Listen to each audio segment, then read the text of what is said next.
And hello, everyone. I hope you're having a good morning, afternoon, evening, whatever it may be for you. My name is Ruby Seals, and I am joined today by Clark. Say hello, Clark. I did not hear that at all. Did you say something? Uh, There we go. Discord's noise suppression, took It, out me screaming, it, help me. Um, Many such cases. Many such cases. We were just praising Discord's phenomenal noise suppression. Also, no one's coming, Clark. It's fine. She's gonna feed me to him. Look, do you want the owl to not eat? Is that what you want? Is that what you want? To starve the owl? Also, I checked the Twitch chat. Oh, whoops, never mind. I accidentally opened a VOD, never mind. Yeah. I thought you were accidentally streaming of the devil. Oh fuck! I fucked up the title. That's what I fucked up. I was wondering why people. I saw the O. God damn it! There we go. Damn, I fucked up. Sorry, y'all. Outer Wilds. I was in such a flurry to get things in order. I just saw the O at the start of the title and was like, yeah, that's probably right. That's good. My condolences. My condolences for false advertising. No, we're here to finish up Outer Wilds. Right, we're also joined by Sky. Hi. Hello. I am really looking forward to putting a bow on this. I have really, really loved this game. Surprise, surprise, most predictable conclusion ever. And I'm sure I'll go on a big rant about all of my feelings about it later. But I'm excited to hit the end of this. I'm also a bit sad about it.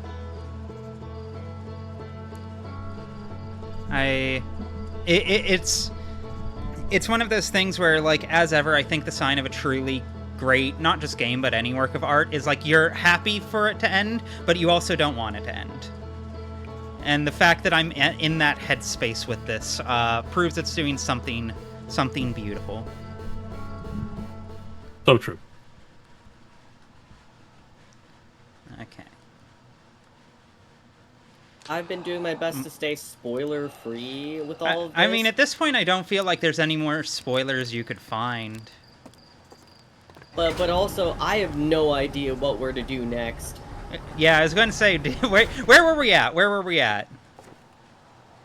So we'd essentially figured out a mechanic where if we drop the lantern and walk away from it, it digitizes the matrix space. Yes. So we can essentially see the whole map. I don't know what that is in game dev terms, but I know there's a term for it.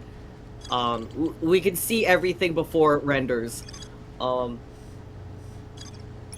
Now the issue is we still don't know anything about that thing that's locked and underwater. And I have no idea how we'll get to it. There's also a thing where, like, there's passwords to those two, wheels that we haven't been able to find. But I've got no idea where we'd even look for those. Yeah, we'll see. We'll feel it out. We'll feel it out. Good. We've also been figuring out that we can cheese the Owlkin pretty easily by just staying out of, like, just being by their butt. Yeah. They do definitely have cone visions. Let me see. That's... Are you the first one I want to go to? Or do I want to go to you?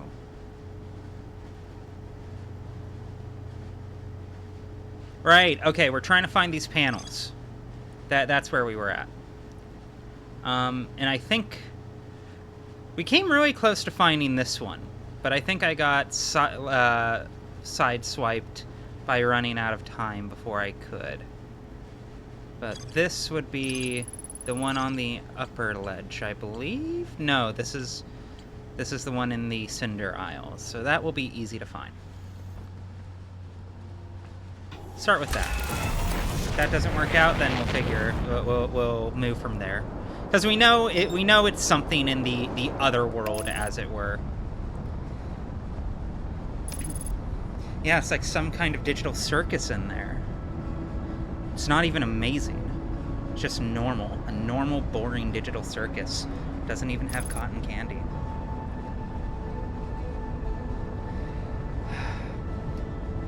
I'm so happy the amazing digital circus ended the way it did. I feel so validated. Like, well, I can't even say feel validated because it feels like the most obvious call in the world to look at this incredibly transgender character and be like, that character's transgender. But alas, many have argued with me nonetheless, and will continue to do so. This isn't the entrance I want to use. Oh god. Ah! Oh god, my booty hole! Yeah? Okay. Ah! Let me see. Ah! No, it's fine. Ah! It's fine. Any landing you can walk away from. You know, I'm flicking through the manual. I don't think that's the nautical term. Well, maybe we should rewrite the manual. Did you ever think about that? You're right. Give me a pen. Okay, here's a pen. And an eraser. See, the worst part is, I, technically speaking, know real pilot terms, but I can never retain them in my time of need. Well, I know starboard and larboard. I know don't fucking crash. And you know what? It served me well.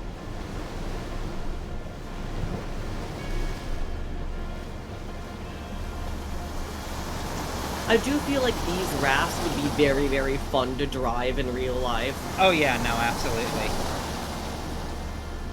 No, these rafts make me really happy because they fulfill the fantasy that, beautiful. That's beautiful! God damn it, I can't have shit.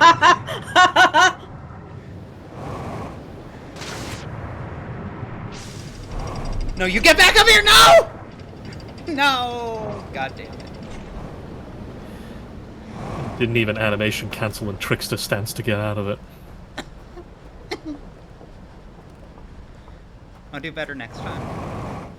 I should have Royal Guard. I should have Royal Guard canceled. That's on me. Yeah, that's actually how you win the game. You have the explosion of the sun, and then as it's about to hit you, go Royal Guard. Yeah, no. Tiger drop negates all damage. Yeah. The convenient elevator is for quitters.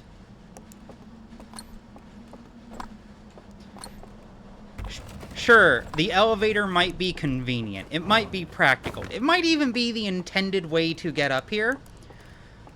But it's not swag, you know? It's not stylish. It doesn't allow me to aura farm.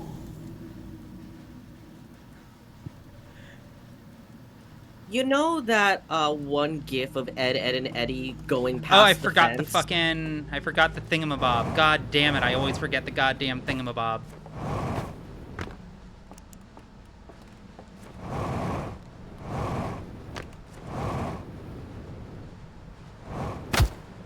That's fine. We'll just speedrun to the next. Because this is the only area, I think, that doesn't have any artifacts. I should have grabbed one back at the entrance. It's so delightful from my perspective because I joined for the start of the expedition. I've slept for several days, and I've woke up now.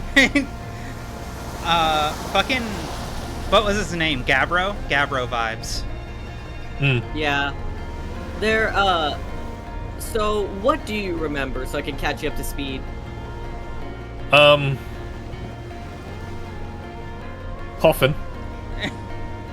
There was a big fair. coffin. Yeah. Dam blew up multiple times. Which reminds me. And then I got impatient and I went on TV Tropes and I looked up what happened. Hey, Lamau! Oh, nice shot. You got it right on the edge. I think I got it right on the top. We'll find out when I go across the shit.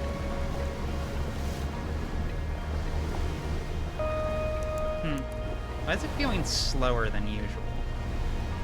Weird. I don't know. I can't tell if I'm being impatient or if there's something off. Or if I'm just used to coming through here when the dam's already broken into... Yeah, I nailed that shit! Oh, that was spot in the middle. I'm proud. Well done.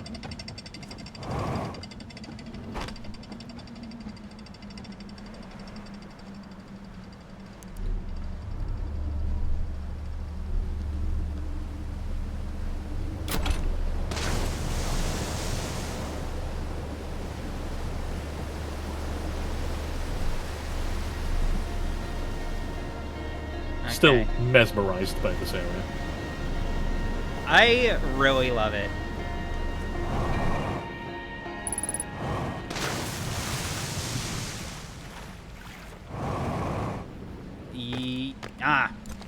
There we go. Yoink. I'm still perpetually upset Fuck that back the out there. physical indicator for the evil, like, gas that kills you instantly is just a bunch of butt plugs lying around. I don't... Well, you know what? They stand out. They do indeed cause me to be aware of a hazard around me.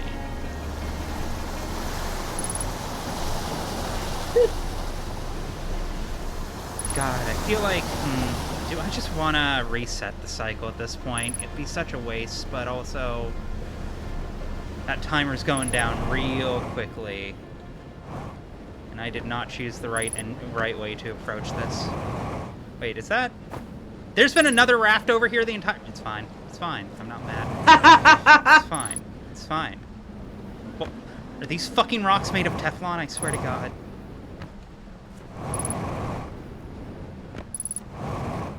Hassan actually made a tabletop character a couple years back named Teflon Eggpan, and I'll never get over it. I will never forget. Hassan, if you're watching right now, I'll never forgive you. What was the gimmick? Could they just not hold anything? Build was impossible to grapple. Interesting. Okay, here we go. Sky, have you been around for this part yet? Not to see it, but I know the impression of what's likely. Okay, let me see. There was... Right.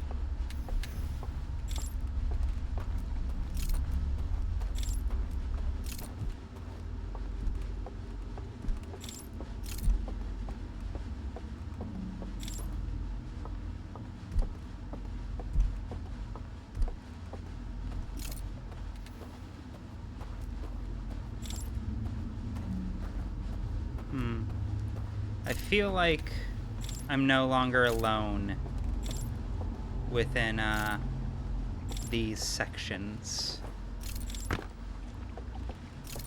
So I'm slightly on guard because I feel like a non-zero amount of jump scare potential. Let me see. Let me see again. Okay, let me see.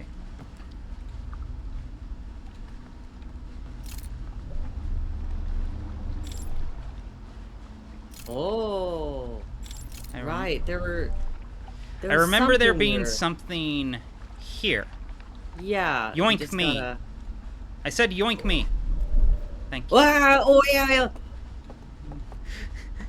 I'll never be okay with that. You make the It makes best me- sounds in human history. I hope you know. It's not by choice.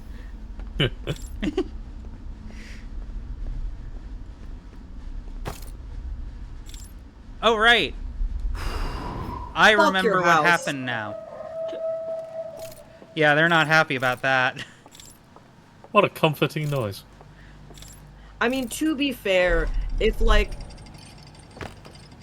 some random animal, like if a possum took out all the lights in your house, like I wouldn't. Now, granted, I wouldn't be like the Owlk, and I wouldn't snap the owl's neck or anything, but hello? Can you... Can you come back down? Fuck!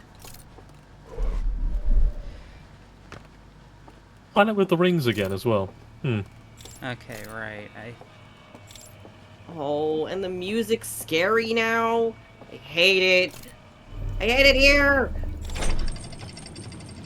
And there's going to be someone down here.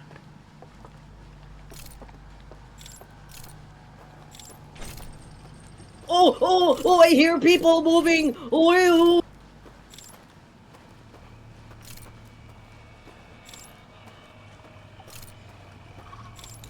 There we are.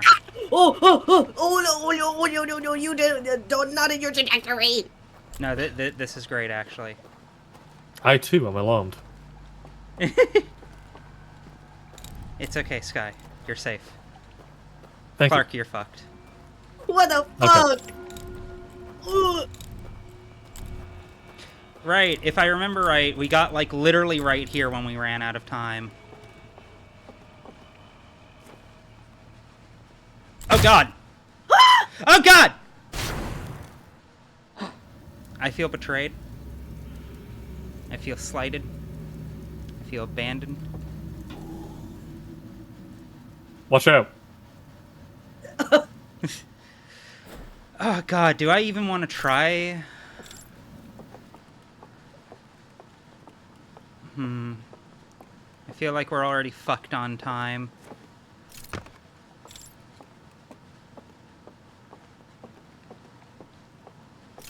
But fortunately, no matter what, the next run will be a lot easier, I feel like.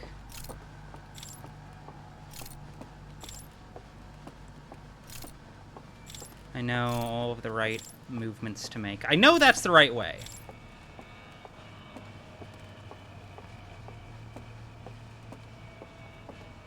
And avoiding that one owl down there is relatively easy.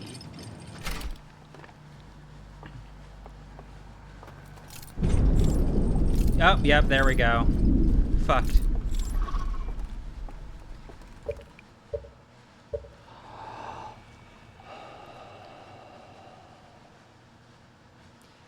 Alright. Try this again. Be a bit cleaner, but now I know what to do. And this time, critically, I won't forget the goddamn artifact. That's an interesting...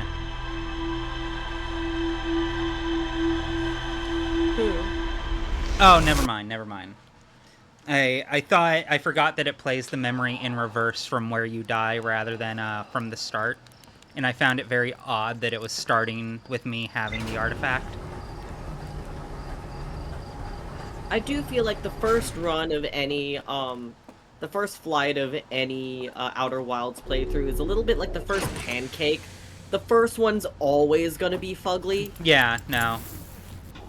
No, it's been a accepted part of the rhythm of these streams for me for as long as we've been doing Outer Wilds, is that I accept that just like the first 20 minutes are going to be me being at least a little slapstick on accident. Just as I figure out what the fuck I'm supposed to be doing. Speaking of, let me double check. Okay, this is definitely right. Where did you take it after this?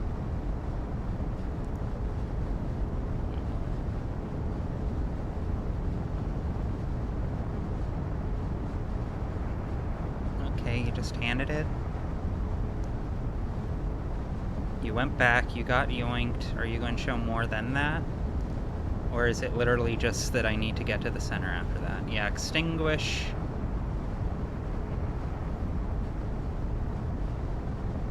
Okay, yeah, no, absolutely, I'm on the right path. I'm 10 billion%. I think what happened is I hit that fence around the stairway, and I just jumped over it. I appreciate that when we're trying to gather information about some strange alien society that has natural and mystical energy askew with all of its permutations, what we're doing is we're reviewing CCTV footage. Yes. Yes. Oh god. Salvaged. Came in a little hot, but we make it work. We're all gonna oh, fine.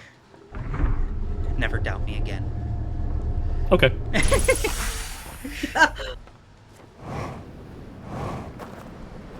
I think I've mentioned this before, but genuinely one of my favorite parts of this entire experience with the whole game has been the subtle but undeniable way that at the start of this game, I treated my ship like the most precious little baby.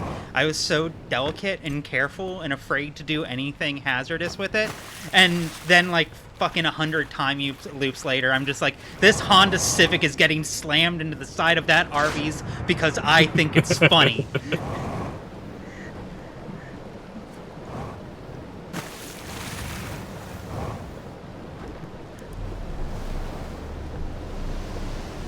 I'm treating that shit like I got a multi-million-dollar insurance policy on it.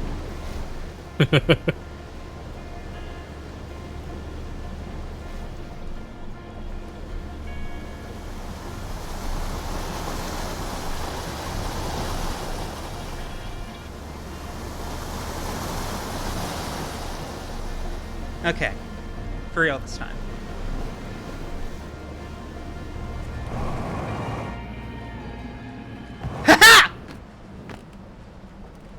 That was Nailed it. actually pretty close. I'm shocked you made the landing on that one. What did I say like 2 minutes ago? That's what I thought.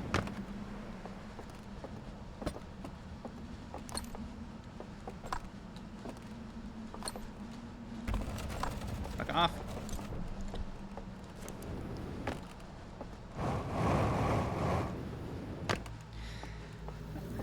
It upsets me how much fun I think this game would be to speedrun. I don't know if I will, I don't know if I want to, but I can't deny, just from, like, foundational principles for what I think makes a fun speedrun, this would be a really fucking fun speedrun.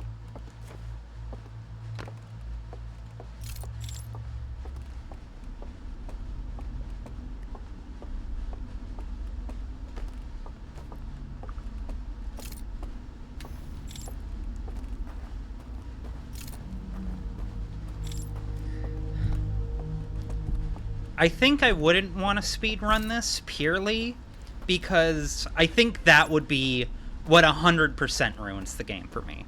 I think for as much as I love this, my memory being what it is, if I were to, you know, step away from it for a couple years, 2, 3, maybe even 4 years, and then come back to it later on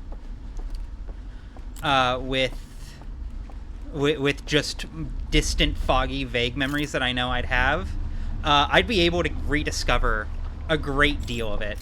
Oh, the world record's under 7 minutes now.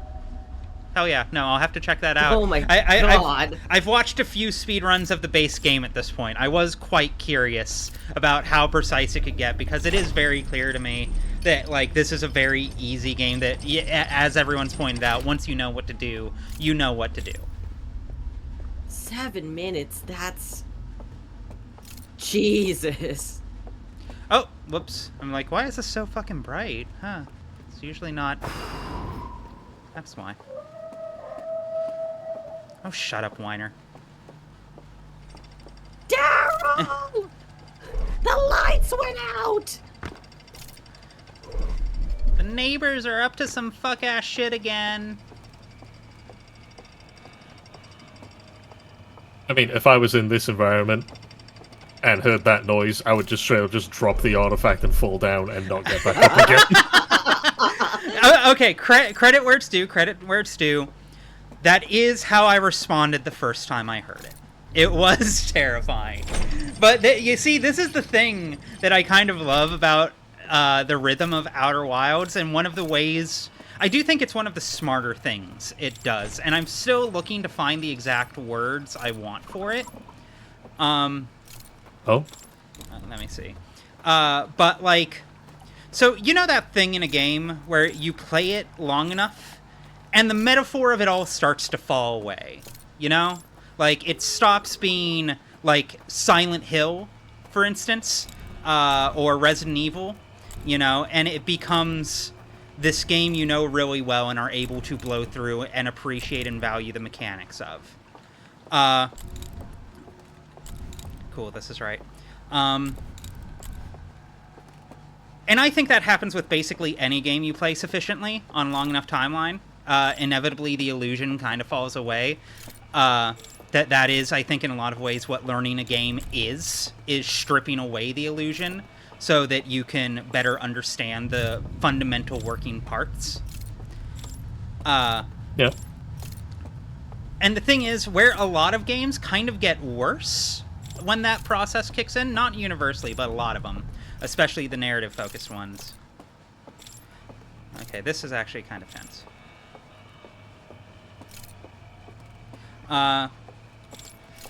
This one really operates in anticipation of exactly that happen. Oh god. Oh my god, we gotta move, we gotta move it. What he said.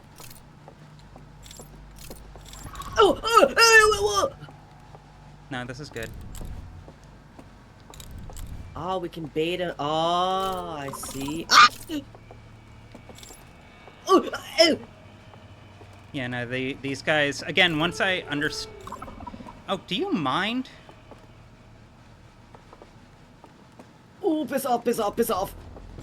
Oh, there's two of them! No, go, go, go, go, go, go, go, go. God go, go, damn go, it! go.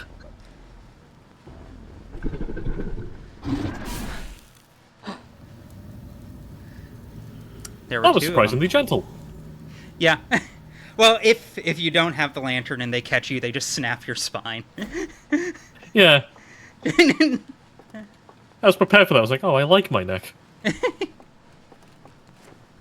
But yeah, Outer Wilds, I think, really operates in anticipation of, like, the Ludo narrative metaphor kind of falling away, and you beginning to approach it as, all right, let's hop in the ship and go to this place, and this place, so we can get this and move as fast as we can. You know, there's kind of a foot-tapping quality to the first, like, 2 minutes of every, like, timeline refresh. Which is absolutely not there in the early, like, cycles, but absolutely manifests as you go through further and further. Yeah, come on, buddy.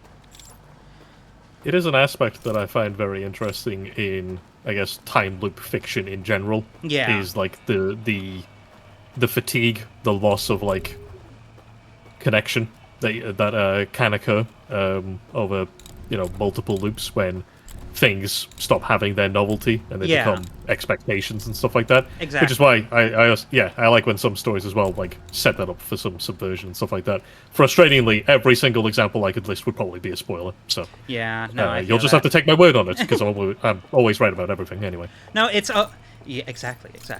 No, it's also why I think like video games are kind of uniquely situated to do time travel stuff.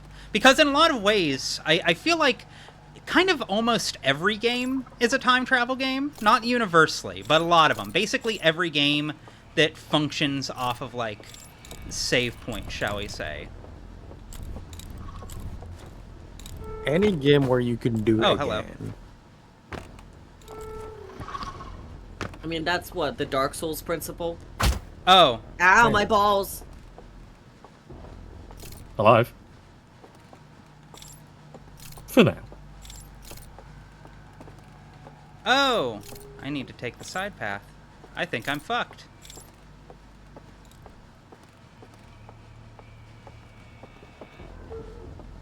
Oh, I hear the music of them being mad at me.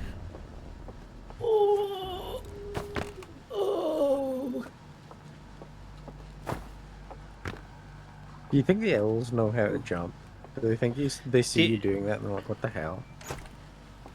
Do I think I they didn't know really how to think ball? of doing that. I do think that, shit. at least by their build, they can, but probably, like... Let me aren't out of as here. Let me the good fuck as out of here. us. Get me the fuck out of here. I sped through that shit. I know that 'Cause I dam's busting believe- any second. Oh. Whoa, whoa. Oh. Is this all... Oh my god. Whoa. Oh.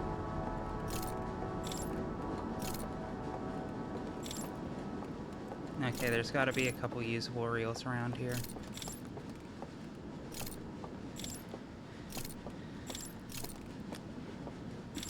This is kind of a dream sequence, but it's also kind of not. It's the Matrix. Is there any of those stairs? Fuck. That opened something. What did it open? Oh, here we go. Oh. Okay, we need to move fast.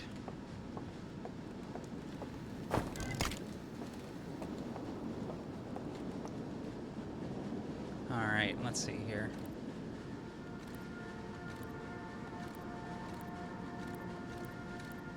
Alright, so they react. They found the eye. Or is this their... Oh wait, is this a It's uncensored. Yeah, this is an uncorrupted copy.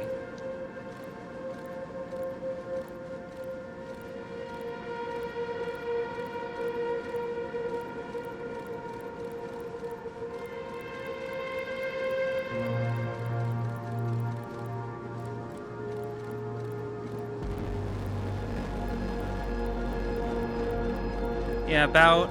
Oh, here we go. This is...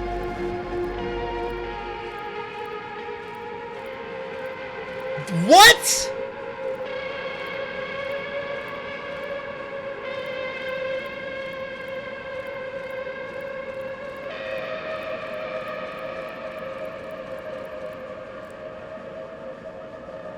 What the fuck? Okay, credit where it's due. I was not expecting they tried to steal the eye to prevent it from destroying everything. I did not see them trying to bottle entropy. Colon, right bracket.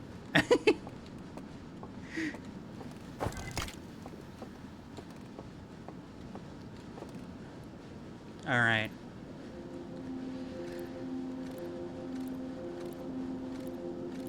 Yeah, these fuck-ass belts. Oh? Okay, this is...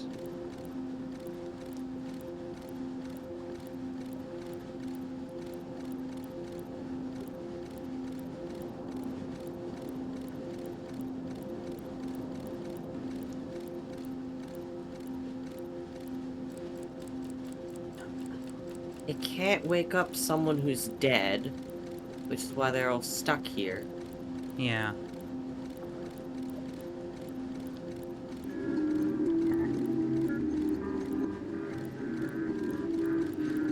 Wait, so that means...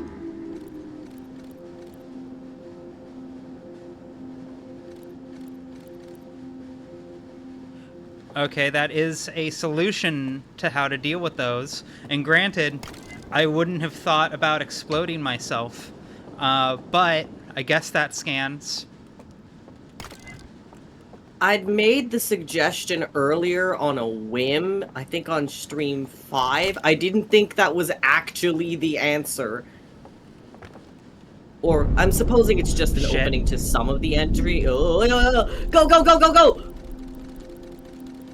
Okay, he puts himself in a bubble. Brain scan. Okay. Oh, old person! Oh, shit! Old person!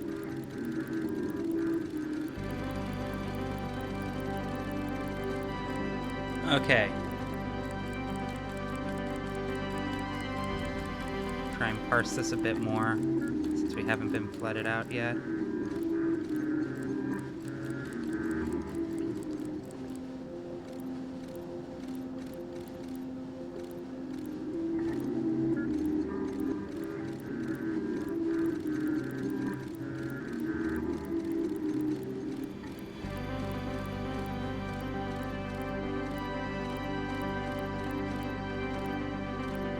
So I guess he still Okay. was able to be in there. One-way trip. Certainly seems like it. But the follow-up question then is how do we die while we're in there? Because flooding isn't doing it, that just wakes us up. Is it possible to continue to fall asleep while underwater? Could we like drown? But then the fire would be out and we couldn't be Yeah, you see the problem. Okay, so it's Oh! not. Did we do it just in time? Yep. There she blows. Yep. Why aren't we awake? Did we die?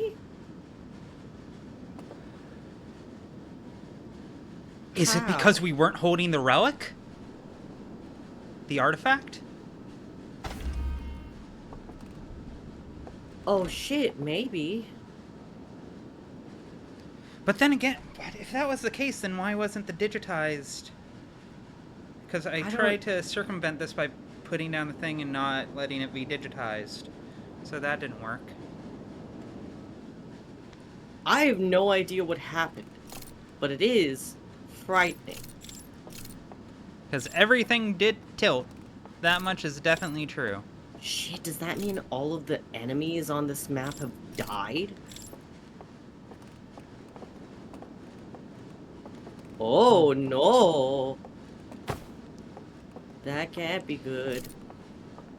Is there a secret path to find here?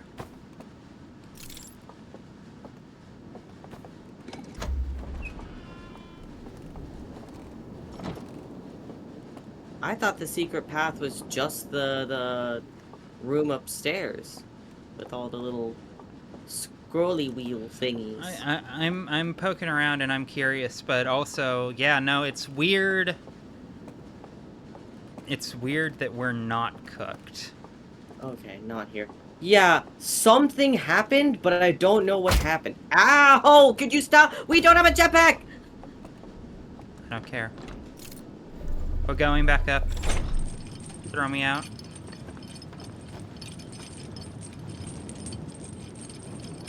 Be very funny if it did.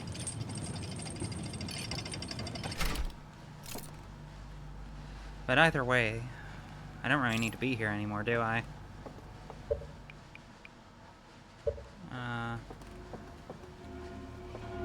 Oh, something can see us. Actually, Oh, that's one way to test it.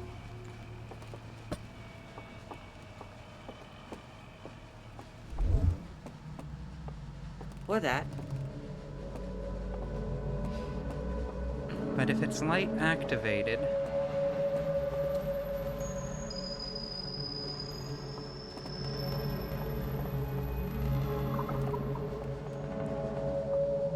You guys are being really rude. Okay. So they're still Yeah, they're still here. kicking around. Oh no! No, that's fine. I wanted to leave anyways. Hi, can you let me out? I'm kind of lost. I'm just kidding. I'm trying to get us both kicked out. Well, hey there, friend. How you doing? Oh, you got something on your back there. Oh yeah, no, the thing didn't get knocked over. It just got tilted, which is... Oh, maybe it tilts before it floods, like that's supposed to Oh be. wait, no, I think... I'm thinking of the other one. I'm thinking of the first one. The first one is the one that floods. This one doesn't flood. One of its defining factors is that it doesn't... It tips over eventually. As a matter of fact... That might be right now. Huh. I was very expecting that to tell me surface integrity. But, either way, you get back here. You get the fuck back here. Either way, we have, Oh, I'm good! Nice. Either way, we have a lead. We have a lead. The lead is to kill ourselves! Believe it or not, Time I loop get this lead stories. all the time on YouTube.com. Oh. Okay, let me see. We wanted to go that way, but there's no easy way to do it. Despite my sick jump, the fastest way to manage this is probably just meditate.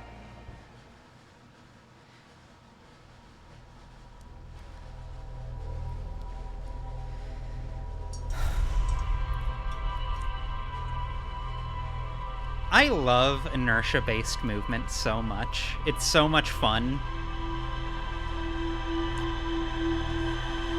You can tell when it's done right, and you can really tell when it needed to be there. Oh yeah, no, 100%. Like, I don't want it in everything, to be utterly clear. I've played some games where it's just like, it feels like I'm controlling a C6 sailor. But, like, games like this know how to use inertia so well, and in such a delightful way. Alright, chat, how do we self-emulate? How do we dot hack sign ourselves? Let me see. Is that... It's not saying I missed anything.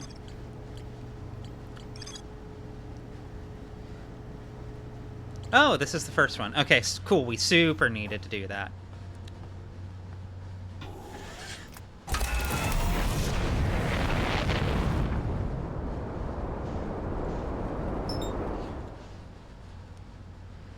Let me see. Let's see. I'm having one of those... There we go. I'm having one of those moments where I forgot every button input all at once. Ah.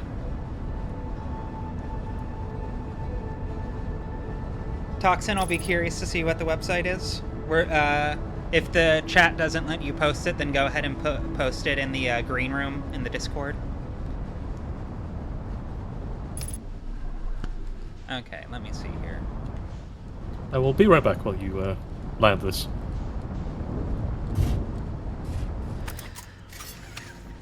I love my Plymouth Horizon that has jet boosters.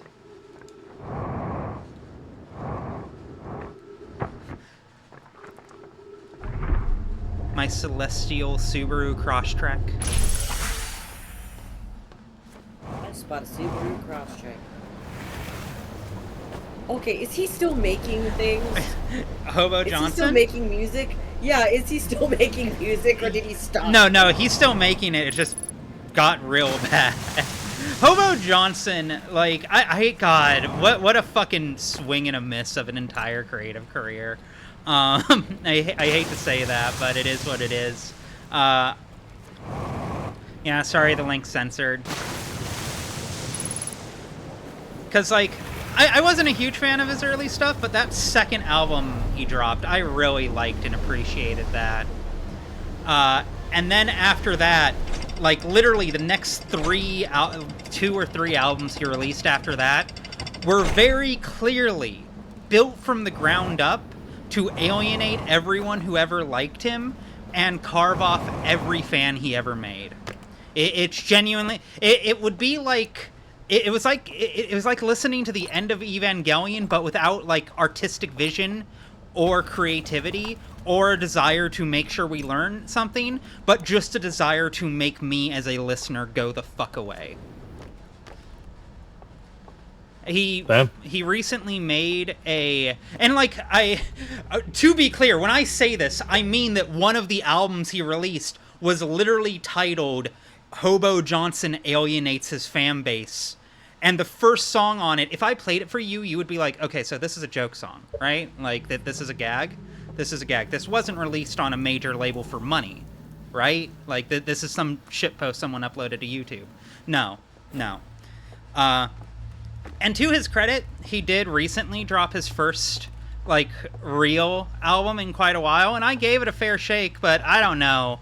It's both a mix of one of those things that, like, first off, the thing I really liked about him feels like it's kind of gone now.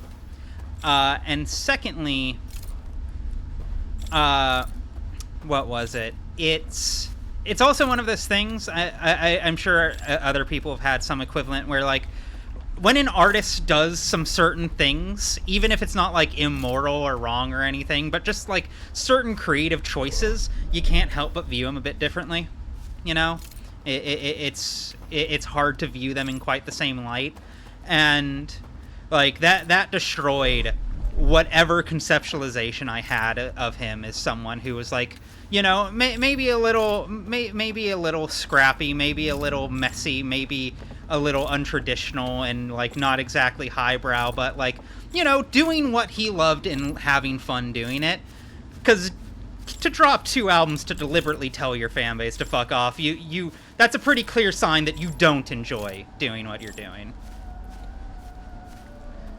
So that's my answer about what happened to him. That's water. I thought that was the way down. That's fair, though. Also, like, sometimes, like, I do think there's a distinct difference to be made between someone who loves what they do but hates their audience and someone who hates what they do and also hates their audience. I think the critical bit in that instance, without meaning to put too fine a point on it, is that you need to be better than your audience if you want to do that. I'll put it this way: when Hideaki Anno does it in Evangelion, I believe that yes, he is a better person than the people he is talking to. I don't think he's a flawless person, but I do think he's a good enough person to look at the misogyny that permeated in response to everything that happened with Evangelion and go, that's gross, I didn't want that, I don't like that happened, this upsets me, and I want nothing to do with any of you. I think that's a much more reasonable and measured and valuable response to a section of the audience that you dislike than what Hobo Johnson did, which was just tell them to fuck off for no real reason. Like, I listened to those albums. You'll know me. I'm willing to listen to an artist explain why I'm the fucking problem. Like, I am the target audience for that shit. He had nothing to say. I just got the sense he didn't want to be there. He just thought that all of it was beneath him. That he thought the whole fucking game of, like, the music industry was bullshit. Which, to be fair, yeah, it is. It definitely is. But also, like, again, that's not a valuable insight, especially for 2 fucking albums. And so it just comes across as someone throwing a temper tantrum, effectively. Someone being really salty that he got what he wanted, but it was still difficult and stressful and work. And so he decided to just burn it all down. And then after burning it all down, what was it? I'm just going to follow one of these guys.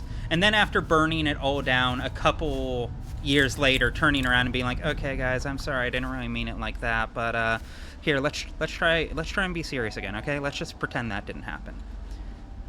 Because in those instances, no, I'm not going to pretend it didn't happen. You said what you said. You made it clear how you felt. And it's fine that you feel that way, but, like, I don't want back in the room with you. You know? Okay, so... This has been getting chased through the woods by alien monsters while Ruby explains the fallacies of Hobo Johnson. We should do ASMR. Yeah. Alright, Don't I look do at want to me. hear this from chat. Don't look at me. Don't look at me. What is the look at me. wildest ASMR that you listen to? I am fucked. The horror of being perceived. Yeah, a little. Oh. Yeah, that was on me. The funny part is I don't engage with much ASMR. If I did, I'd probably make it. Ruby, am I allowed to be mean to you? I'm blowing you up with my mind already. And I think I know what you're about to say, but by all means say it.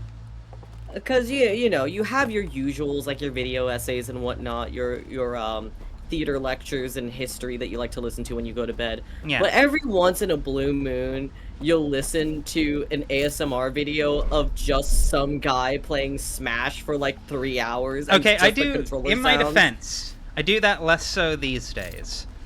And also that is about where my interest in ASMR caps out. Like that is, that I will freely acknowledge, is the one form of ASMR I have used more than once, is I'll throw on a video of just like the sound of a GameCube controller playing Melee. You know, there's like a 3-hour video of exactly that on YouTube. And I've listened to that probably about a dozen times over the course of the many, many years it's been around. But that's that's also because that's a very specific sound. Other than that, like the traditional vision of ASMR, shall we say, of we are walking through the woods. Look how beautiful these stars are. That kind of thing does nothing for me. Does nothing for me. I believe it's quite tricky because there does seem to be some confusion about, like, the actual attempt to go for, like, atmosphere. Instead, it just sounds like somebody narrating an audiobook to you, but they don't want their parents to hear. Yeah, no, exactly. It's part of why, like, again, not here to knock anyone's hustle. Like, I think it's good content, but also not for me. Not for me. I am not the target audience of that, and that is fine. I just find that it does seem like a medium where it is quite immediate when I really don't want to use the word amateur, but you know what I mean. But low budget, we'll go with that. Yeah, which is why I find it. Someone's still finding their creative footing, shall we say? Yes, and that's why I think the ones that are high quality, you can tell there's a lot of practice and a lot of talent, are quite notable and they're quite good. That being said, I could not name any off the top of my head except for John Master Chief Halo teaches you how to fix a Honda Civic. Which, that's really good. Tragically, I can't discern if that was AI or not. Oh, please. So I would have to look that up. That would have been like 2 years ago when it was kind of like less in public consciousness. Exactly in the crest of time where it's a big fat maybe. Yeah, when I was too busy worrying about NFTs at that point. God, remember NFTs? Nope. Suppress that shit. Minor Clark lore. My dad, during that era, tried to convince me to design an NFT for him to essentially sell off. And I was just like, Dad, I'm not doing that. To which his response was, but they're selling for so much money and all you have to do is draw like a monkey or something. As if the monkey was the thing that was like making those popular. There we go. Oh! Oh, no.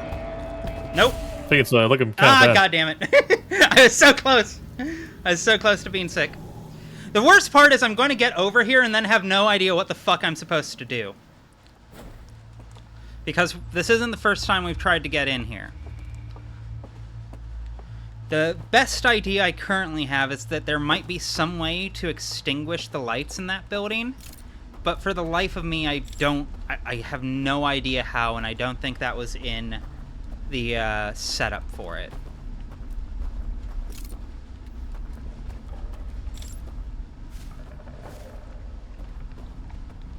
I won't turn the conversation into it because I just don't want to have an extended conversation about it, to be quite frank, but just the notion of how NFTs were trying to be sold or billed was like, well, you know, you pay somebody and then you get like an exclusive image that's just for you, and I'm like, yeah, that's furry commissions. Like, what else is the pitch? Help me out here. It's like peak tech bro make work shit. You know, it's the commodification of everything, as Dan Olson so accurately put it. You know. Sounds bad.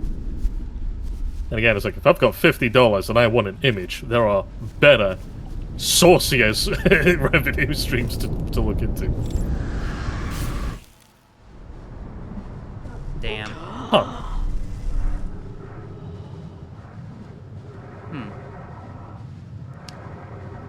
Okay, well, this one feels fried.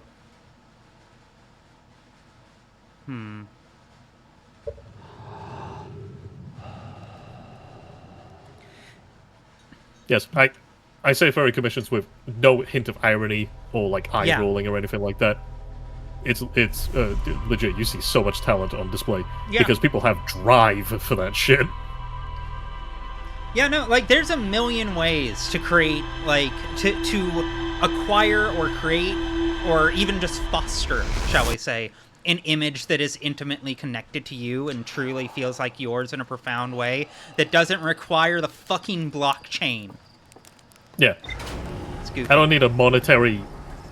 But No, the person making it needs a monetary value, the exchange of goods and services, but I don't need a arbitrary value assigned to, like, how would I say? There is a time in some people's lives where you have your first Blorbo, your first, like, tabletop character, and you're like, oh, I want to get, like, a picture of them. And then you do, and they're like, hey, does this sketch look good? And then your heart explodes 3 times its size, and you're like, yes, I like this. And I can't get that from the blockchain. I have to get that from the understanding that somebody sat down and got a pen and paper or a digital tool or what have you, and sat down and You be put like, in okay, cool. effort for my Blorbo? Yeah. Like, part of it is the effort that was put into it. Of Yeah. like, wow, that took time and energy and care.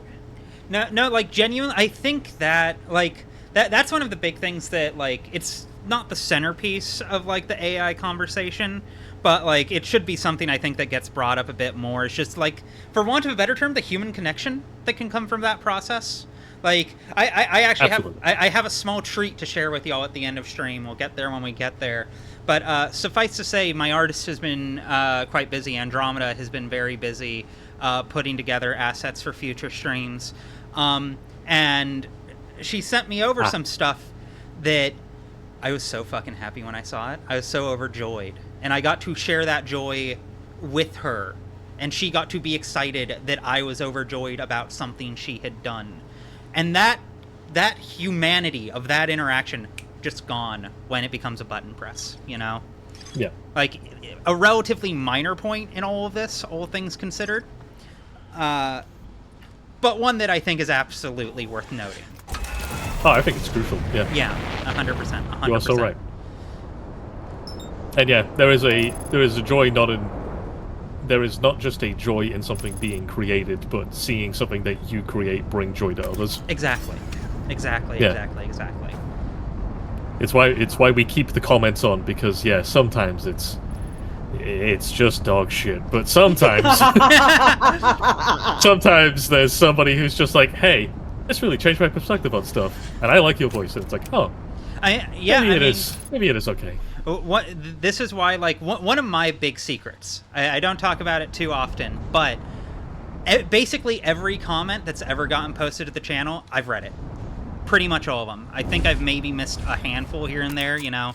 I'm not perfect, but, like, I've kept notifications on my YouTube account to let me know whenever someone comments. I never turn those off at any stage, because, you know, a big part of the joy of doing this is getting people who, even just as simple as, hey, this was good, thank you, you know, and even people who hate it, which honestly I'll say, I know I can make a big stink, for want of a better term, about it, because it is part of the job and does suck to every so often get those people who are just like, what the fuck's your problem, and just start shit with you. But for the most part, I will say that at least for me, it's always a case-by-case basis, but at least for me, people like that are very decisively a minority among, like, commenters and people who engage. Most people, if they don't like what you're doing, they don't watch it. They don't fucking watch. They leave because they don't like what you're doing. So, like, as a result, most of the people who comment on my stuff, most of the people who engage with my stuff, usually have nice things to say. And I'm eager to engage back. I do my best to reply to a lot of comments that I feel warrant replying. Because that's part of the point of art, I think, you know? Engaging with it, sharing with it, acknowledging when someone else has seen it. It's a, if not communal activity, then collaborative activity, shall we say. I don't think, for instance, like, I don't think my videos end within the video. I think my videos continue with the discussion that spawns from the video. And I think that's true of pretty much everything, you know. Surprise, surprise, the culture critic thinks conversation about art is important. But, like... Wow. But it is that idea. It is decidedly that idea.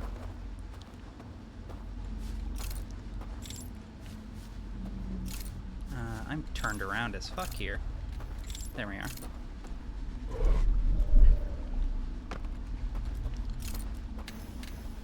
You know, as ever, I think a big part of the point of art is just human connection in all of the forms that takes. Even if that form is just someone posting a timestamp and going, ha. I mean, that's kind of why, aside from the COVID pandemic, I think that's part of why tabletop really picked up. Not to downplay the contributions of Sir Matt Mercer or anything, but there, what tabletop is just collaborative storytelling, which is an art of it itself. Um, and I think people enjoy the idea of engaging in art with other people more than they know they do. Yeah. No, because art, especially as it's very popularly done, shall we say, can be a very atomized process. It can be a very lonely process. Like, I love doing what I do, for instance, all of the many, many late nights of editing, love doing it. I adore doing it. Wouldn't want to be doing anything else. But it's a quite isolating process. It very much can be. There have definitely been periods where I've been so locked in that, like, I don't spend a lot of time interacting with people. Which was honestly part of the reason I started doing the videos the way I do them now, where they are kind of much more collaborative than they were. You know, it's very rare. I think right now I have one script lined up that doesn't have anyone else in it. It's just me. It's just me talking into a camera, or me talking into a mic. I tried.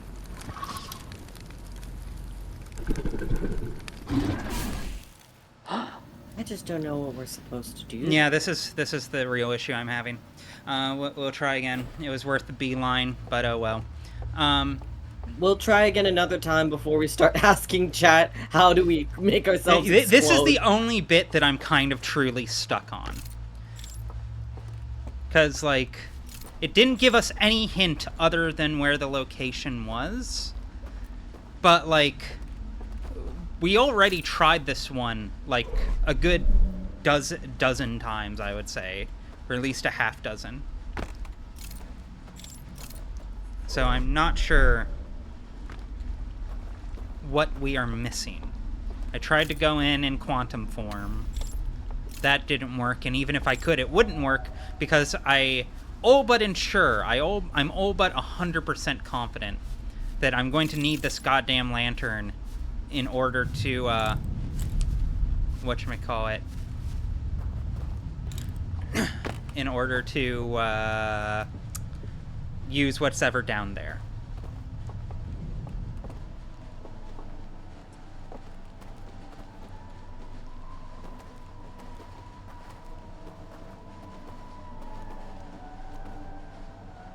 Because I don't think it's the quantum mode. We tried that and got our neck snapped. The wireframe mode, rather.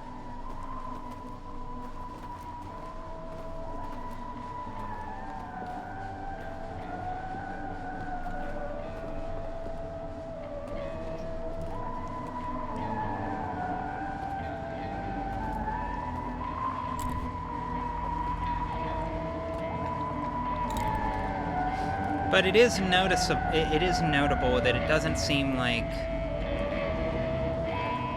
the owls who are there don't immediately beeline for me either. The door closes behind me, which implies this is the way to go.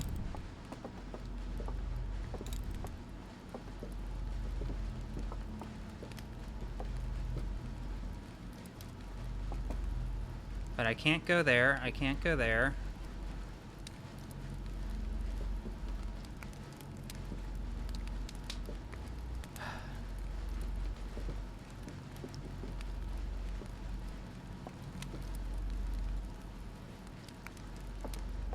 Yeah, I'm just gonna...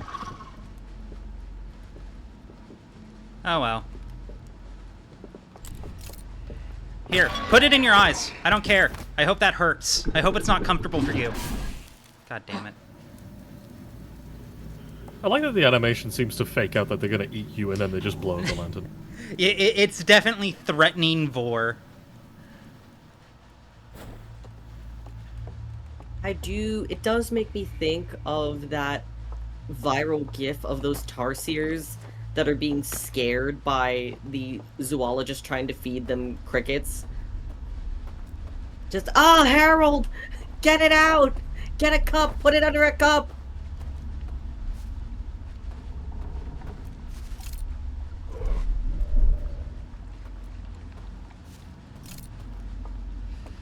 Okay.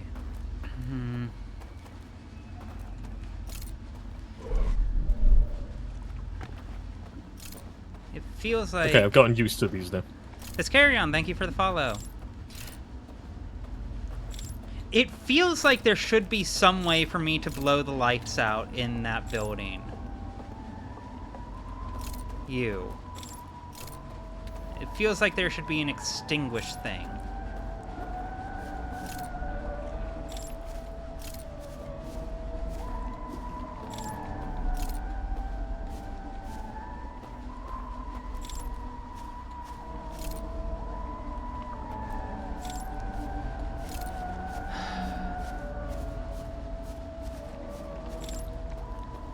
This game is like an escape room if the room was the entire universe. The real universe can be like that too if you're dedicated enough. Ah.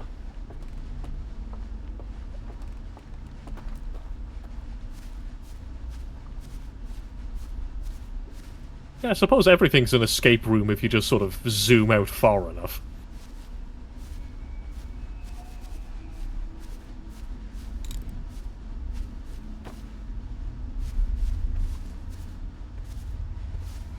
I've been trying to find, I'm not even sure if it's a thing anymore, but on my bucket list is that one, there's like a excursion you can go on that's a mansion of escape rooms, and you do like a week's worth of escape rooms. That does A sound fun. blueprint slop? Fuck off! But like, Am I incorrect? imagine bringing your most nonery games pilled. I was about to say, I freaks think with you're you. describing being kidnapped by Jigsaw. You know, it would be like in the fun way, though. It does sound fun. You see, I want to roast you for this, but it would be me roasting you for this. And after that Disco Elysium shit I did, I think I should shut the fuck up. I still kind of want to do. Legion was the name of it. It's a LARP put on by the same group who did the Disco Elysium LARP. And what it is it's a LARP for being forced marched through what was it? The Czech countryside to escape Trotsky's invading army. And For it is fun isn't the right word, you know?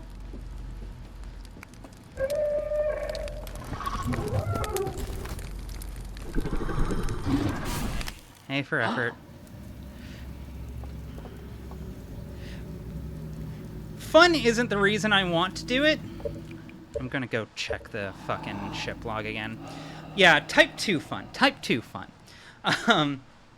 You know, it's... I don't think I'd... Wait, oh, is meditating how I can do this? Is that how I can... Hold on. Hold up. Hold up. Hold up. Hold up. I haven't tested this. No, give me an extra minute. I just need 1 extra second to throw myself into water. Although I guess this will do the same either way.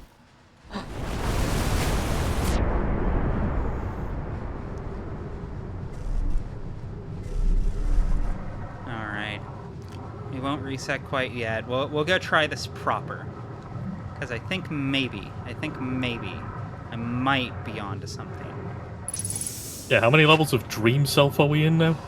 Not enough.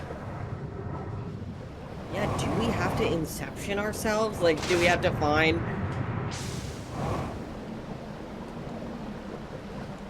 You get over here.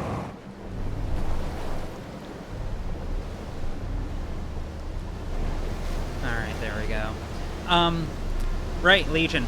It's not going to be fun. Indeed, I would expect it to be miserable, and the whole reason I haven't done it is it seems so miserable that I genuinely would want to get into proper physical shape, because otherwise, it feels like it would annihilate my body. But if I may offer a tepid defense of myself, when I did that Disco Elysium LARP, there was 3 categories of people, broadly speaking, who made up the player base that I found.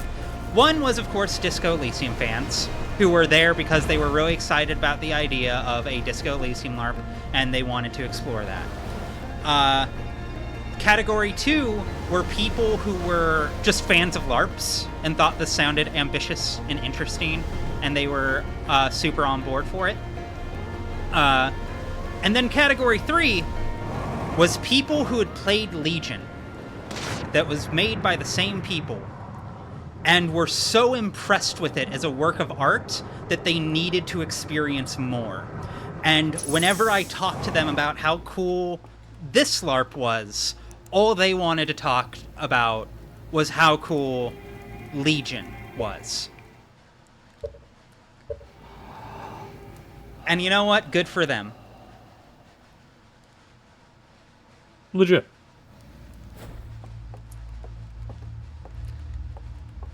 But to me, that is... it's telling that there's something of substance there, you know?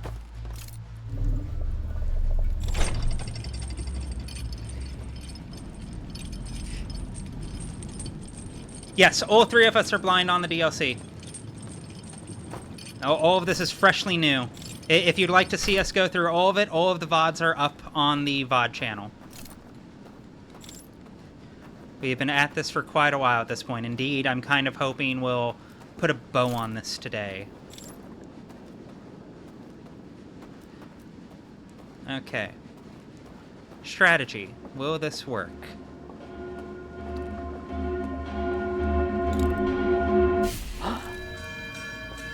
Okay.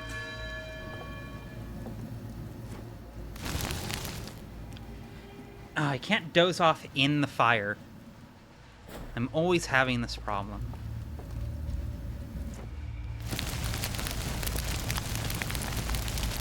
Anyone else smell bacon? Oh wait, am I overthinking this? I might be profoundly overthinking this.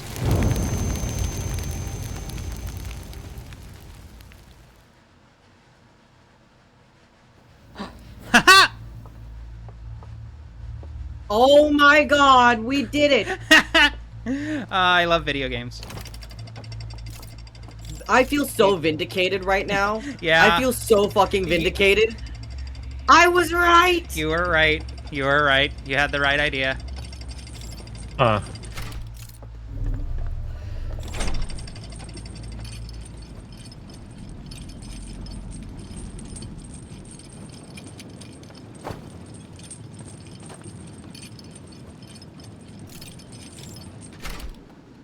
Which means we can get past that annoying one. The big frickin' laser thing.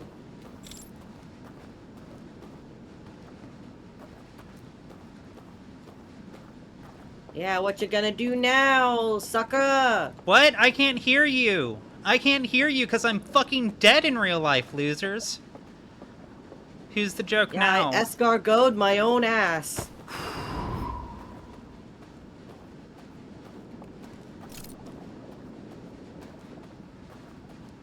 Does this mean we can...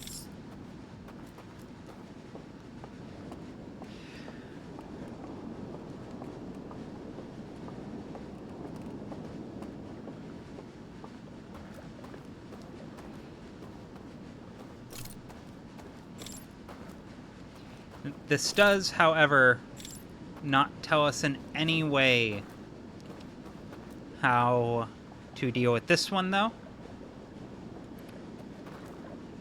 And it doesn't tell us how the fuck to get behind that fireplace. I think I know the fireplace one. What's your plan? My plan is, now that we're dead, maybe something changes to that area post-flood. Well, we can't get back over there now because we're dead. That's true. But we can also yeah, try it again on the next loop. That's kind of what I was getting at. This, however, it's probably some light bullshit. I don't know. Is there a grabby thing over there, or... Yeah, can we... No, just the extinguish.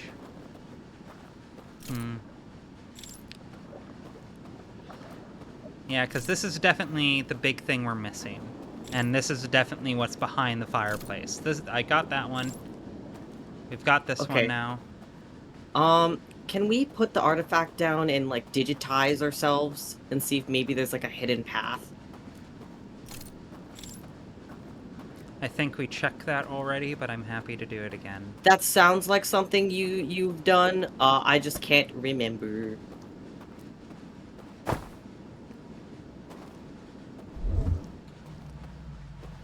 Yeah, this is the invisible platforms. Fuck. Alec, is there a way around?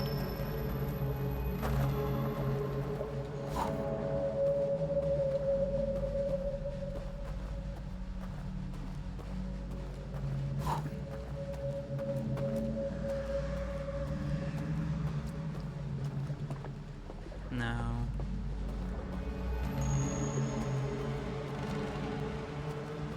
Okay. Since we're dead, does the water still fuck us up? Almost certainly.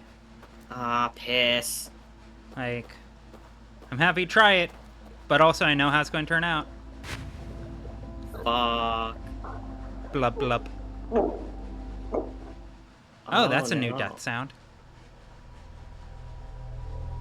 Yeah, because I don't think I've actually drowned up to this point, because I'm always in the suit. Sorry to waste that run. No, I mean, the run was done. The run was done. We weren't getting anything else out of that run. That was what we got out of that run. Yeah, the tricky aspect I'm now considering is if you have to be semi-dead, whatever you would refer to that state as. I'm like, well, if that allows you to access something new, is that in an area full of owl people that will now actually just kill you if they catch you? It is scary.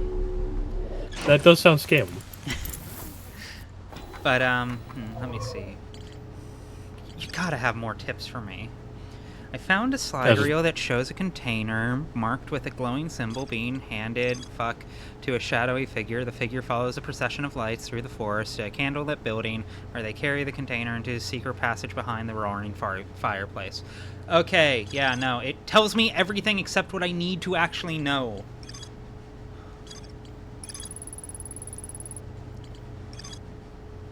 So the issue is, we know that there's something in the building, but there's like 7 owl people in there being rude. Yes, precisely. No way to get them out? Not that I have found.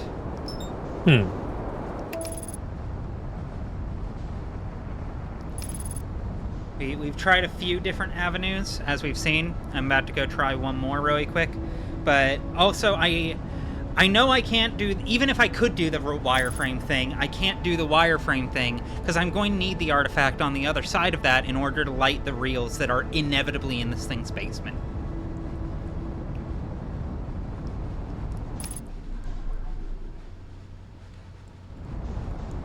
I would follow them, and then when they close the door behind them, I would knock on the door and ask if they've needed a pizza delivered.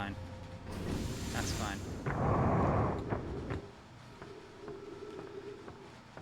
Acceptable. You're not coming back for it. Sky, I like your pizza plan. Yeah. If there was any pizza left in the known universe, I would do that. Unfortunately, I feel Hearthians only have marshmallows for culture.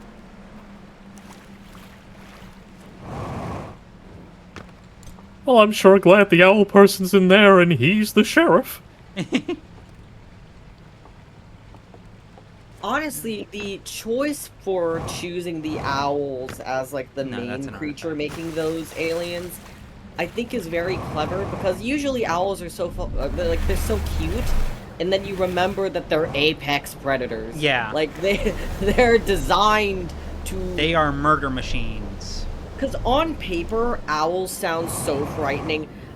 They have solar disc-shaped faces designed to be able to hear extremely far. They can see in the dark. Their wings are crafted to make them basically silent. Like, picking them up on even the most sensitive of microphones while they're in flight is almost impossible. And they'll swallow you whole. And they eat meat and meat only, sometimes eating, like, the young of other birds completely whole. Which, on paper, terrifying. And then you see, like, a cutesy little, like, video on Instagram or TikTok of, like, baby owls, and it's like, aww. I do have to say, Ellie, I love you being like, I mean, humans are apex predators too. That's nothing special. Humans are terrifying. Humans are fucking horrifying. We're absolute nightmares. Let's pretend for a second that we're trying to describe humanity to an alien species, and they're like, they point to a kid with braces, and they're like, so what's that all about? Oh, we just grafted metal to their teeth because we didn't like the shape of them. It's one of those things where I don't want to go into big spoilers, but for people who have seen Hunter x Hunter, I think about the Chimera Antark a lot. I think about that a lot. And I think about the way that arc views humanity a lot. Because most art about humanity will land on something about, like, humans are naturally good, or even that humans are naturally evil, or this or that. That's not what Hunter x Hunter lands on. It doesn't land on that for a moment. What Hunter x Hunter lands on is humanity is the apex predator, and we will always win. And nothing Humanity will survive ever no matter what. come close. And doing that is not beautiful. It is not virtuous. It is not heroic. All of those are made up words. What surviving is surviving. And we're objectively really fucking good at it. The Hell yeah. audacity. It's like, no, wrong message. You weren't supposed to. Yes, hell yeah, let's go. Netero, you absolute freak. The fact that Hunter x Hunter lands on the idea of the fact that we made nukes in biological weapons are a case study for why we will never be defeated by any other living thing is simultaneously powerful, hard to deny, and really existentially revolting. It is horrific, and I love it. I think about it all the time. It's honestly, it is a relatively neutral look at humanity, I feel like, funnily enough. Because, again, it's not holding it up as a virtuous thing or even an evil thing.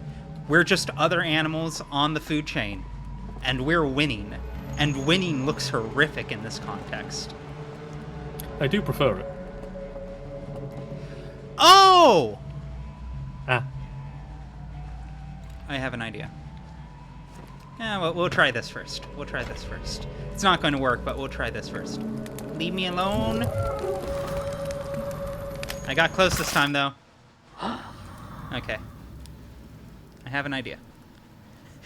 We can do anything, and that includes all of the bad stuff.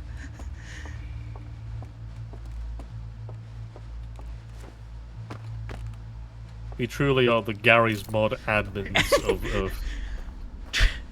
Truly the Roblox of Apex Predators.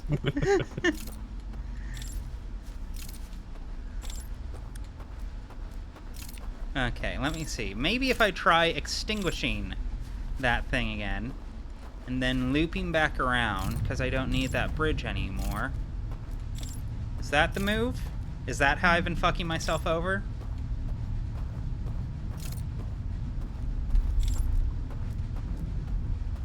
I don't know, but this game does seem very well suited for you to poke it with a stick. This game does love being poked with a stick. Its favorite thing is to be poked with a stick. I would say this game is about poking it with a stick. Yeah, it's at least 90% of the gameplay. Oh, The 10% is crashing, right? Yes. Nukes. Can I? Yeah. There we go. Alright. Into the water I go. Because that'll be faster.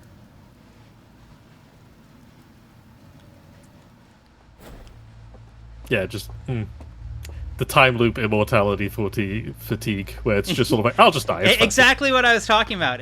Because again, I think what makes it work so well in here is, like, it's definitely the headspace your character is in. It adds to the Ludo narrative, you know? It makes it more immersive in that way, because I am absolutely in sync with what my character's thought process would be within all of this.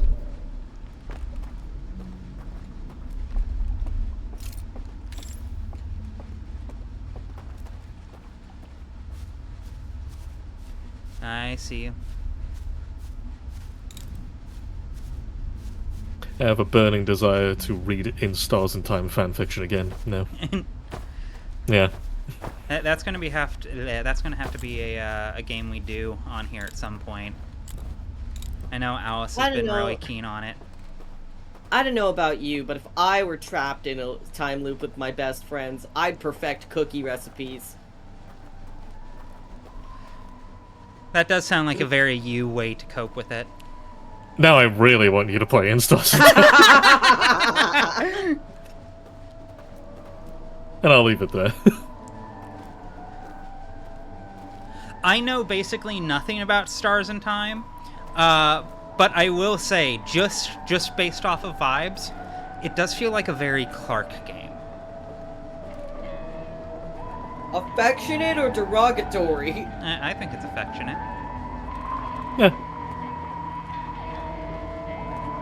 Yeah, you know, a game about a little scrimblow who's kind of sad but also doing their best. Damn. Nope. I was about to say, I feel I see Sifrin and I'm like, oh, he's just like me for real. But now I'm like, do I know?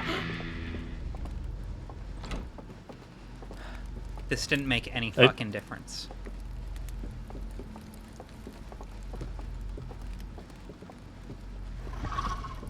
Now I'm gonna get jumped. Yeah, there we are.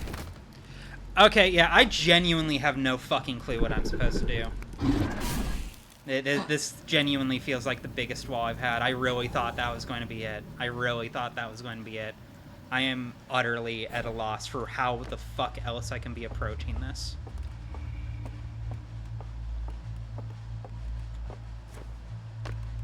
If it's given me a tip, then I completely missed the tip.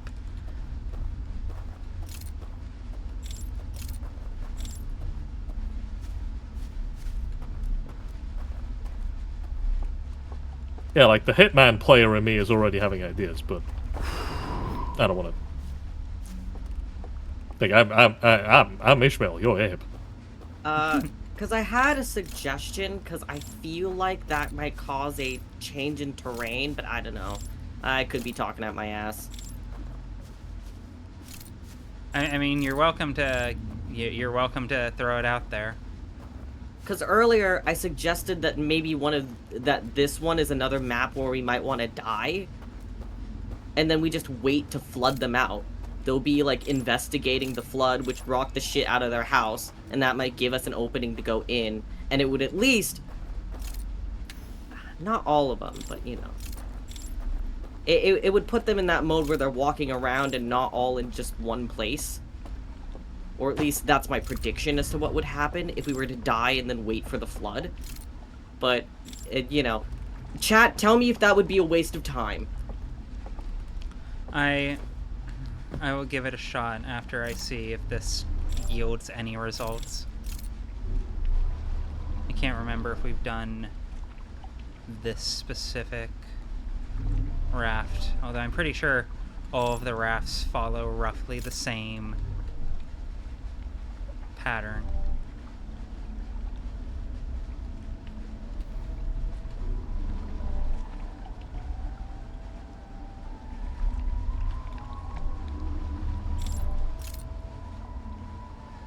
Yeah, we could try rafting here from another place after they get killed. That is an option. That's about the only option I have left.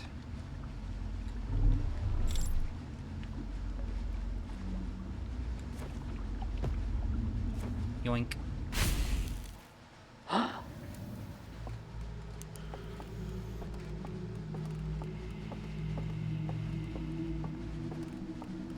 Alright, let's get to the high ground. And then we'll give this a shot. That does at least make a logical sense to me. How are you? Oh, you're not doing great.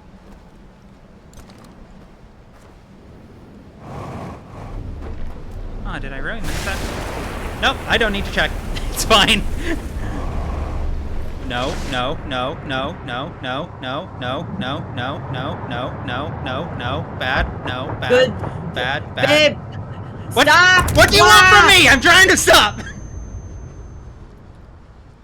I mean, the good news is you're going to outpace the flood. Yay. I have no idea where my inertia went on that one. The water.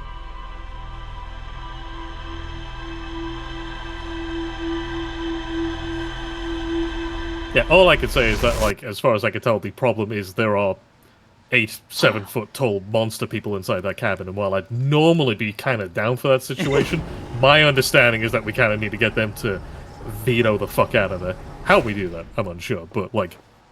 I could take him. Because these ones In aren't a photo. nice to be... Sure. Fine. Yeah, sure. Usually the power bestowed upon me by my Blorbo status is that if I enter a room full of tall people, they're like, aww. Not these ones. Sadly.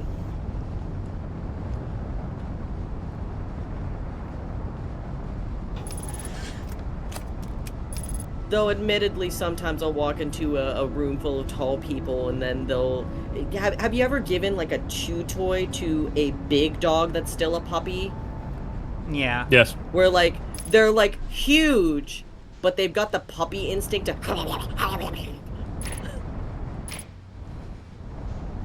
Not you. You. Oh.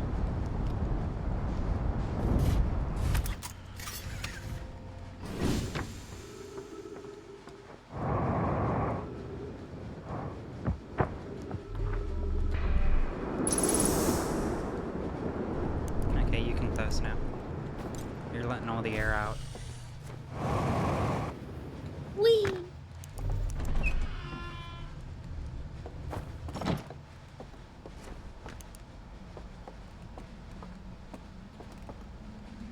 Aw, pretty. They seem like they were so nice before they became doomers. Before they literally turned God into their enemy. Although, god damn it! I'm fine. I'm fine. I'm fine. I'm fine. Nobody saw that.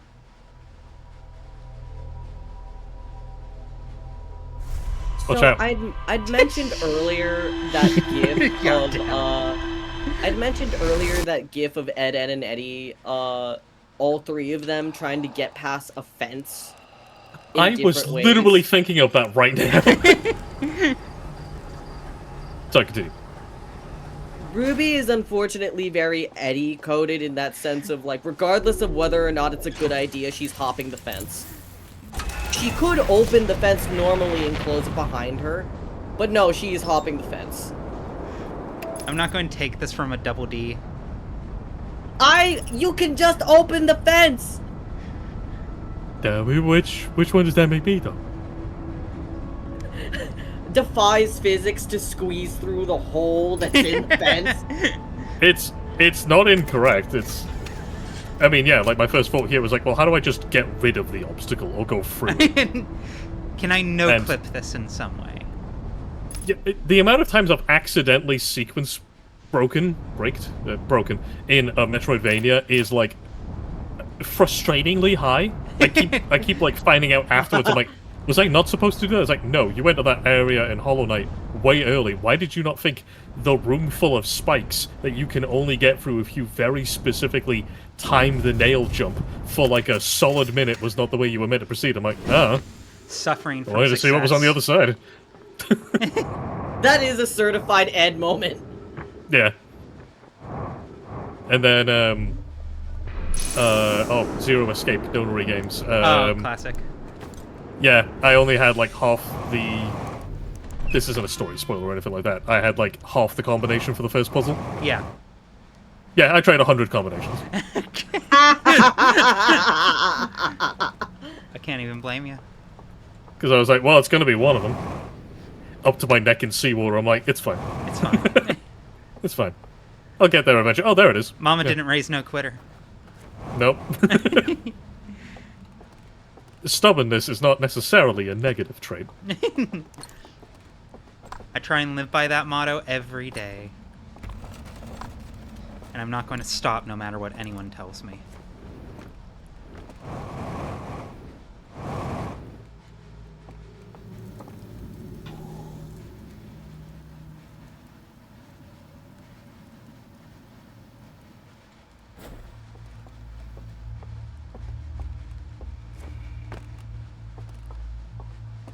What's up, YouTube? I'm back here in the Haunted Forest.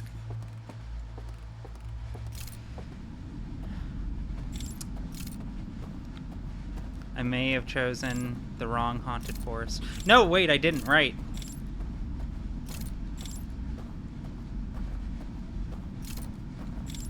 Let me see.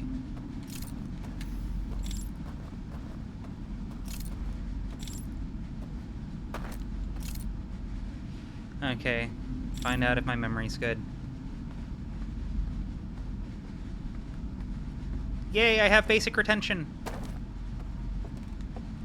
What'd you say? Huh? Huh? Huh? Shout out to girls that say, what? What? Huh? What? Huh? This What? is scary.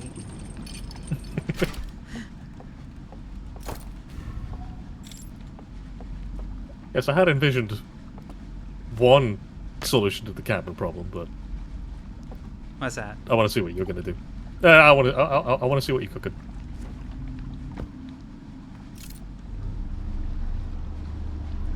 Wah. But Wah. what is that clip of the? It's like a PlayStation 2 game. The girl's like crossing the road. She gets hit by a car, and then she just gets up and she's like, "Oh, I need to get groceries." Oh god, I know the exact game. The name that Fuck. I was on a way with Someone in chat is going to say the name and I'm going to be so mad. Robot Alchemic Drive. That's it.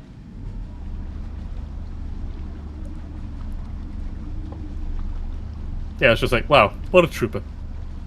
That's where I work. These cabbages sure look cheap. Like, sometimes you don't have time to worry about the broken bones. Sometimes you're like, look, I gotta get bread and milk. This is what Ruby grind never imagines stops. happens to me when I leave for work every morning.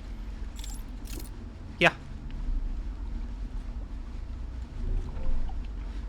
Clock being like, okay, I'm leaving, and then we just cut to, like, a complete recreation of the opening to The Legend of Zelda: The Minish Cap. I did have a really unfortunate moment where, like, I recognize I'm pretty short, but you know those moments where you recognize exactly how small you are? It was really badly storming. Oh, okay. Oh, you figured it out? Alright, let's schmosy. But, Right. Do I still have was- time to do it in this run? Let's find Alright.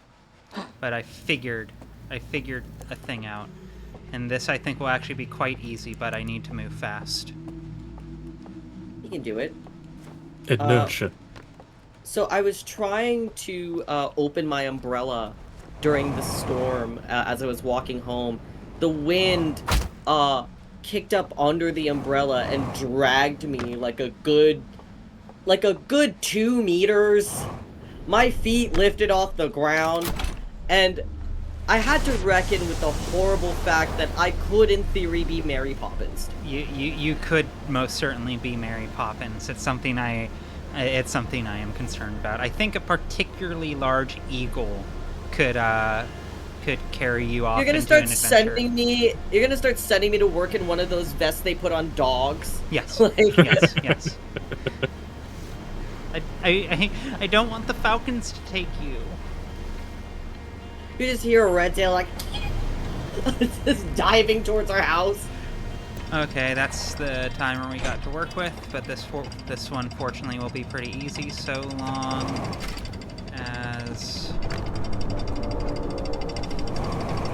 as we get this first one in time. Then the plan I have in mind afterwards will be relatively simple. Like, hey, it's only a little windy. What? If you go with the flow of the water, it's faster. It's called swimming.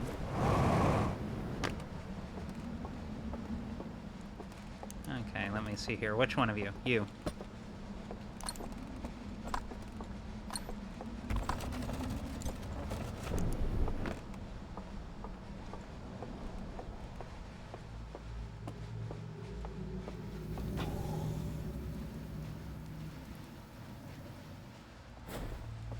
What's up, YouTube? I'm back in the haunted forest.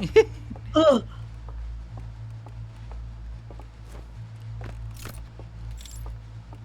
We're going to see if we can manifest more owl spirits. But first, gamer subs. Can we beat their collective consciousness? The answer might surprise you. Okay, Persona there we 5, go. I think otherwise. that's all I needed to do. I think that's all I needed to do.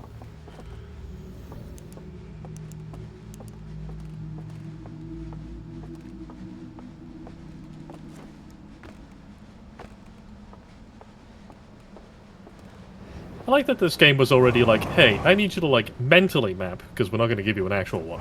We need you to mentally map a ring-like, what would you call it? It's like a superstructure. Enough Yeah. that you can just recall all of this in your head, based on landmarks and all that sort of stuff. And it's like, okay, that's quite a big task given the unusual geometry. And the game was like, cool. I need you to do it again. Okay, cool. You got that first map down? Okay, now are you ready for second map? Oh, by the way, it's pitch black in there. I'm like, Yeah. Pure okie dokie, pig and a pokey. That sounds like a No, good time. I will say, like, in a lot of ways, I feel like this game was made for me because my brain is... I'm good at remembering, like, map positions. I'm good at remembering directional information. I played Metroid Prime too much as a child, and now I'm like this until the day I die. Yeah. But this does, with complete love and respect, feel like it would be Clark's worst nightmare.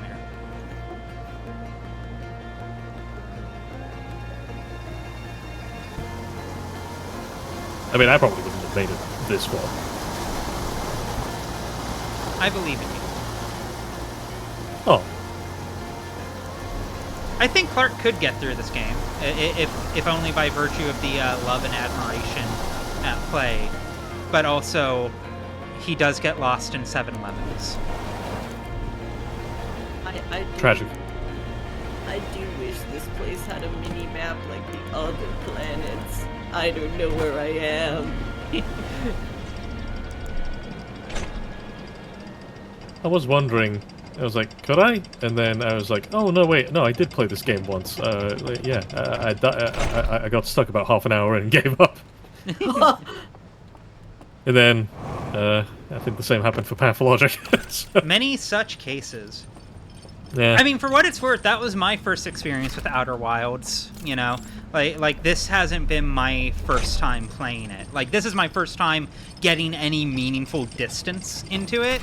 But this was something I mentioned in the earliest streams, is that, like, my first interaction with Outer Wilds was, like, trying to play it in, like, I want to say, like, 2020. I went to Brittle Hollow. I immediately missed a jump. I fell into a black hole. I didn't understand what the White Hole station was. So I just drifted through space for about 20 minutes with nothing that I could do, to my knowledge, to reset the game. And then the sun exploded, and then I was just like, you know what? I think I'm good.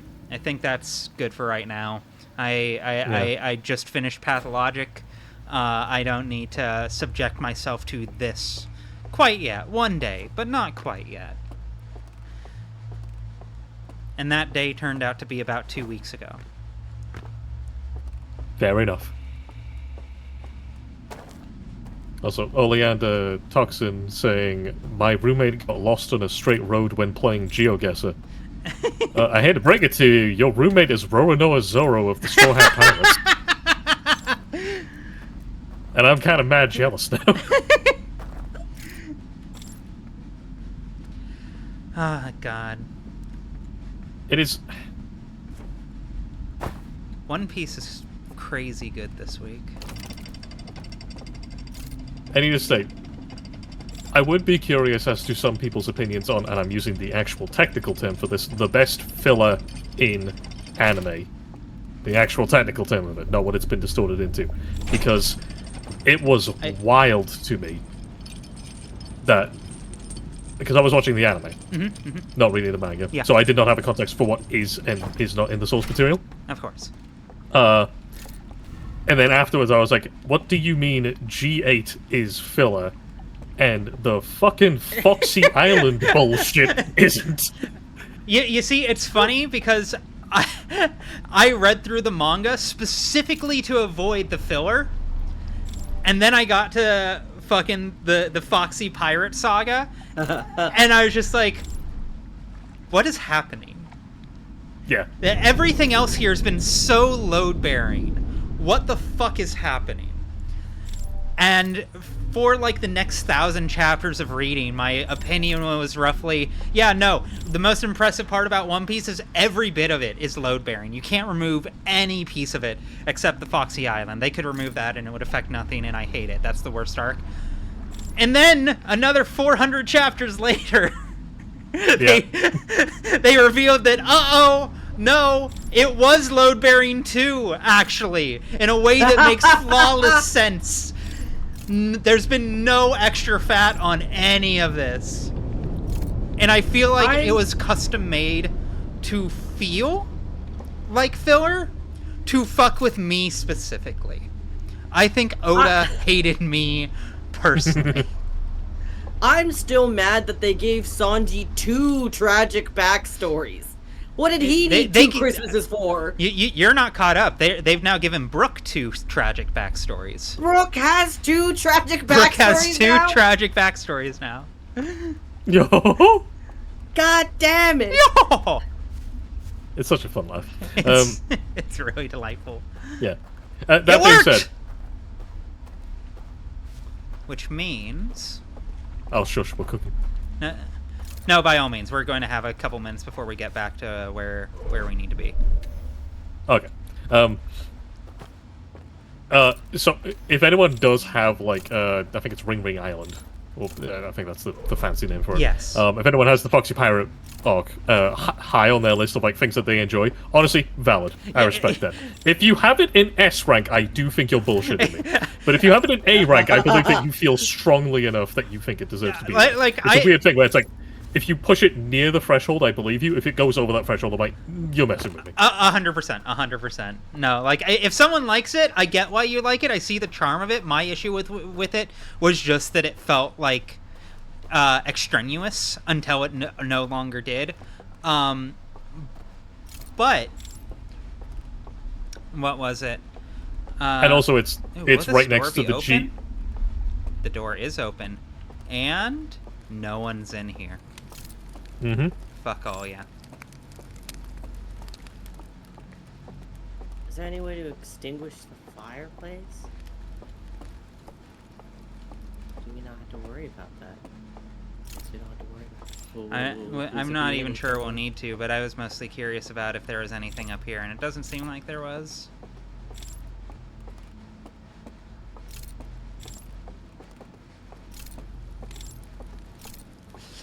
Man, I'm kind of glad that I didn't manage to sneak up here, because if I got up here and found this, I would have been so fucking mad. Every time! You don't have to break your legs! Haha! Illusions. Yay! Figured it out, finally. I should have put 2 and 2 together on that faster. But as ever with so many of the things in this game, it now makes perfect sense. Okay. So dark. What horrific piece of knowledge are we going to be bestowed with next?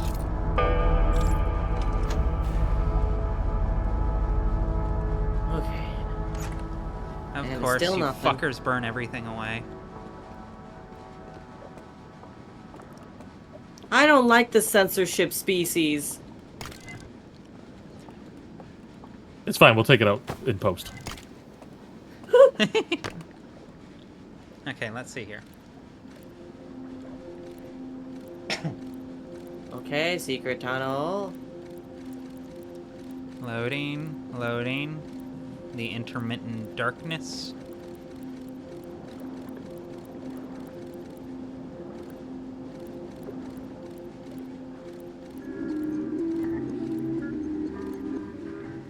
So that can take you out of bounds. But what does that do? I don't know. It's a very good question, but it will be interesting to find out. But it definitely does something.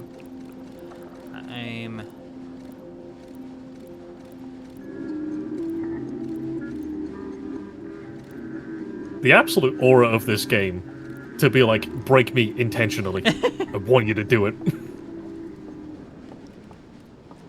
It is objectively really funny. It definitely does feel like one of those things that rewards you for the fuck around impulse.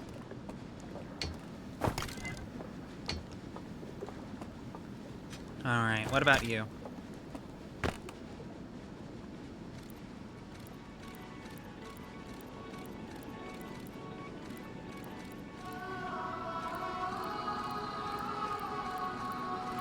Oh, that's interesting, now that I actually note it. They weren't actually from the ringed planet. They were from, I think, one of its moons. They were from a force moon. Well, the planet's been in the sky. Yeah, no, like, it makes sense to me, you know, of course. But I guess I also hadn't pieced together that that would naturally follow that it means that they're on a moon. I'm capable of overlooking things, too. But that's really charming. I love that. That gives them a lot of personality as a species. Okay, so you're looking through.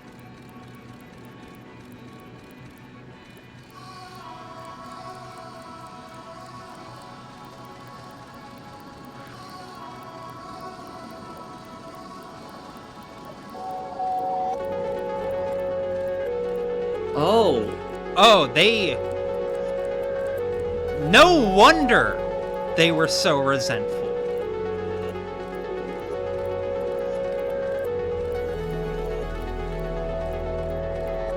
Oh my god. No fucking wonder they were so resentful. They obliterated their planet I mean, for a chance to look at it. Kind of a self-own on their part, but, you know, I've done dumber shit for less. Have you? I was like, we went from, like, extermination of a planet, and I'm like, I would assume you have done for less. Look. Sky, listen to me. What happened to Pluto? Is this a safe space? Where did you take Pluto? Look. I tried to save her, okay? I tried.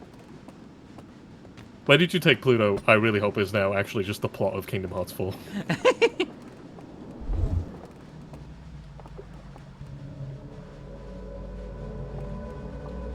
one of my favorite iterations of Pluto in fiction is the RPG Omori, where Pluto is like a jacked, swole, like exile who is traveling the world as to not be tied down by expectation of being a planet. All right. Well, is that everything here? 'Cause it feels like there should be more.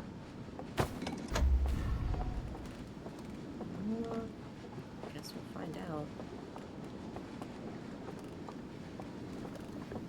Yeah, shoutouts Pluto, heaven will be mine.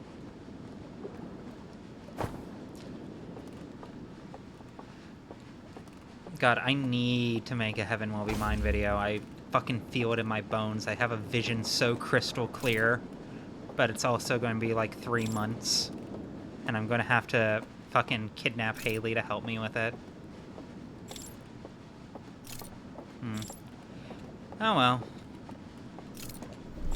I'm sure I must own, like, 3 copies of that game, but I haven't played it. You should definitely play it. It's really good.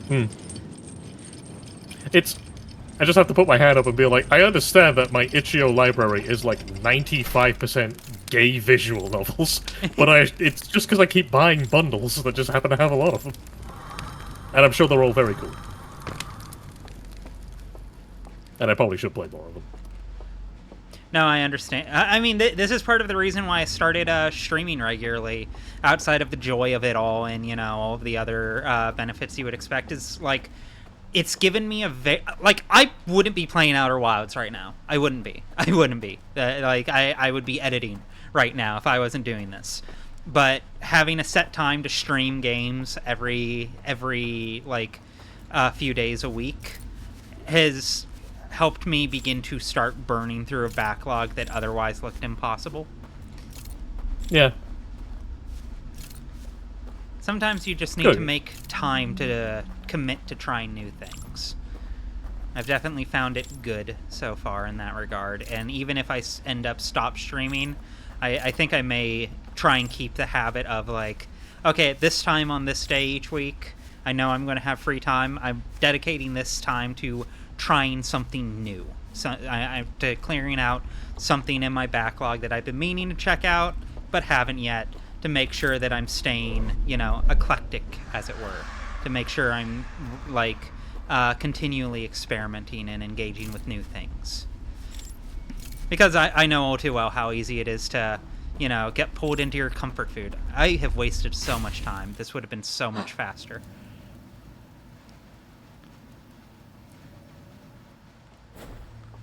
Very true. The streaming stuff, and Yes. also the drowning stuff, I guess.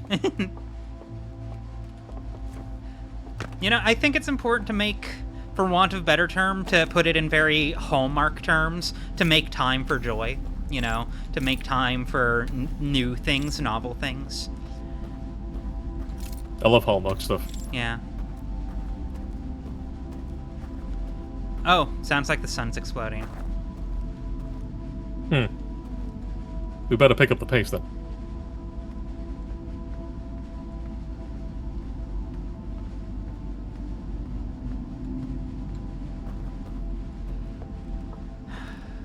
You see, I recognize at this point it would probably be more efficient to just load out and go into the next run. But I want to see if we can at least catch a glimpse. I want to see if we can at least catch one glimpse of what the fuck is going to happen.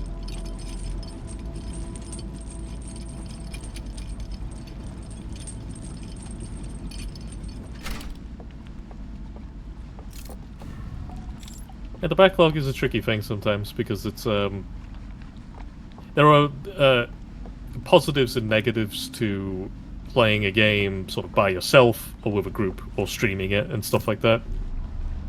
And it's trying to find sort of some of the best methodology, like what's the best time to do it, and it's on my mind. Or if you have like multiple friend groups who you know would want to play it with you, Oh, but you hello, don't want to have to. hello, Whoa! hello. Out of bounds.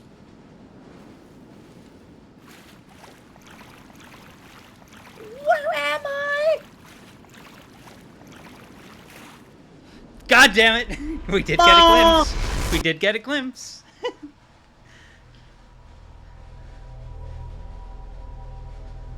Oh yeah, we're this hyper-advanced alien society. We've built this virtual reality where everything's perfect. No, stop, no. We couldn't afford QA testing. Stop doing that. Please. Just you in the background with the gravity gun, just like dragging objects into each other. Behold They our, underestimated the speedrunner. behold our divine simulation. Please be careful. We were originally building it in Unity, but we had to switch over to Godot halfway through, and not everything made the jump. I felt that one, yes. Oh, you worked on Slay the Spire too. If somebody brings up Lua programming, I am going to suplex them through a window. I scraped by for that in my course. It's like, does it work? And I'm like, it technically works. Can you just give me a passing grade and we'll never touch this fucking language ever again, please? Respect to people who do Lua. I'm sure it's fun. Yeah. I just really, my brain could not mesh with it. I need to get into proper game design. Like, I need to start actually making games, but it's hard. It's hard.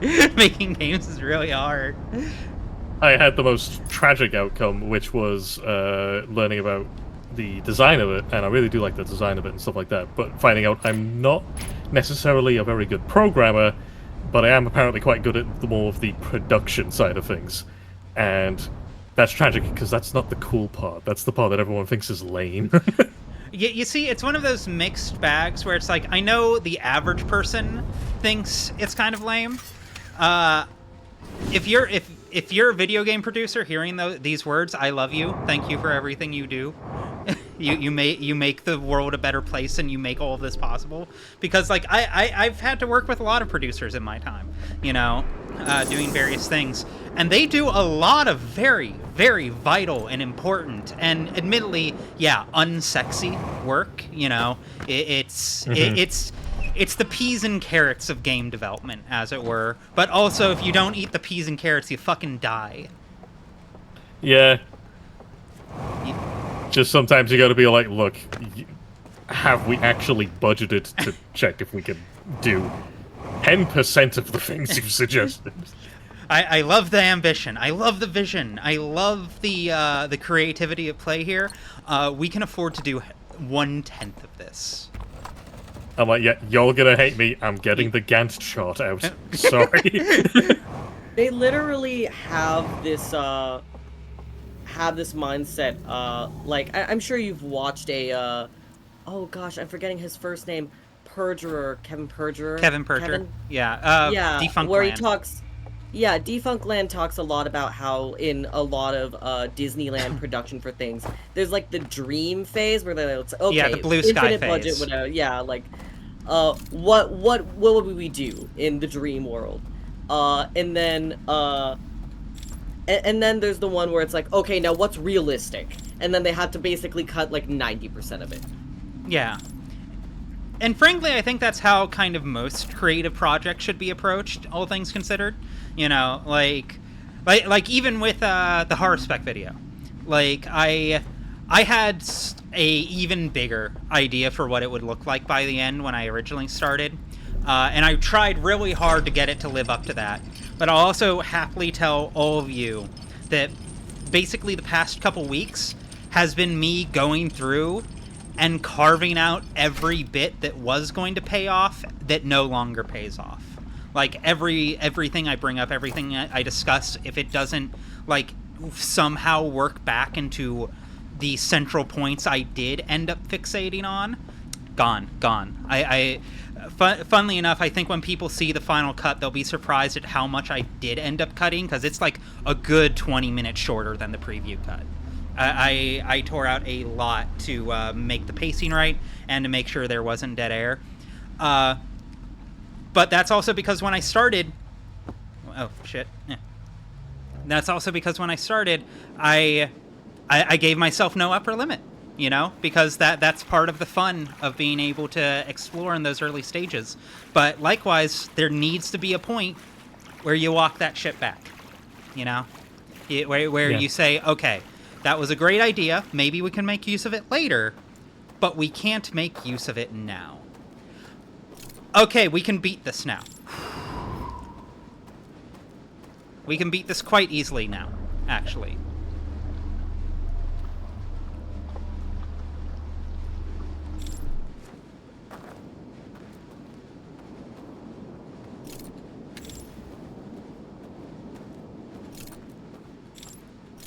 I've just realized.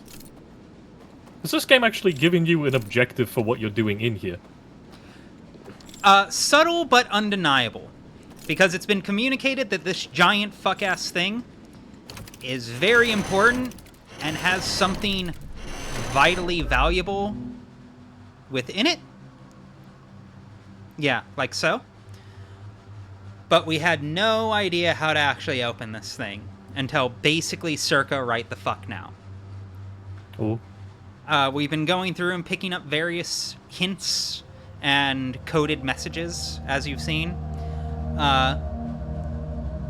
Yeah, see, this message is telling us how to get into the dream world in the first place. Or no, that's a lie, It's, right, this one's telling me, how to get through, one of the doors in the, tower. Because if you turn off those candles in the dream world, then that recedes, and that's an important passage on the other side. That gives you the locations for where to begin the trail to find the answers here. And at this point, we basically have. Fun fact, there are working codes to the locks. They're just not written anywhere in game because the records were all destroyed. I love that. I figured that was the case. I was hoping that was the case, but it's nice to know that's the case. Because I do think there's something... That did kind of, like, flutter through my mind earlier when we first did the locks, was that I appreciate how we have to break all of these, because the censorship has been so pervasive that we can't engage with these the way they were clearly originally intended.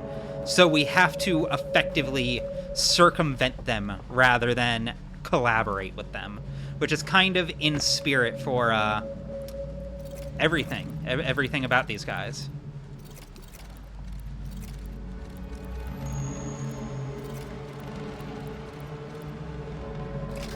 I was just finding it interesting because, like, in universe, I can't really think of a reason that the character has went to all of this trouble other than it's there. It's there. No, it's there. I mean, as ever, it's one of the things cool. I find the most charming and kind of the most relatable about the Harthians. It's especially the player character we take up, is just how much they are consistently motivated by, hey, I wonder what that is. The beautiful power of curiosity. Yeah. Go ahead, wake me up. I know I'm not going to get through you. Alright, now we wait for the dam to break.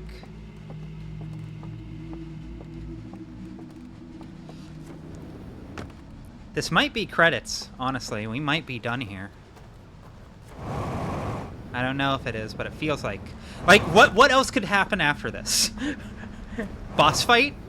Boss fight with a giant owl folk? The mother owl. Let me circle strafe one of the owls. Yeah, circle strafe the owl pope. They are, of course, represented as a floating head with two hands that have eyeballs in them. And a glowing diamond on the forehead. I miss you, Wind Waker. I miss you every day. Speaking of, and this will probably be what we do after stream, Alice is currently playing a mod of Wind Waker where it makes you a girl. Good. Cool. I mean, technically every copy of Wind Waker is that if you're dedicated enough, but, you know, I appreciate the vision all the same. Galaxy Brain. Nod sagely.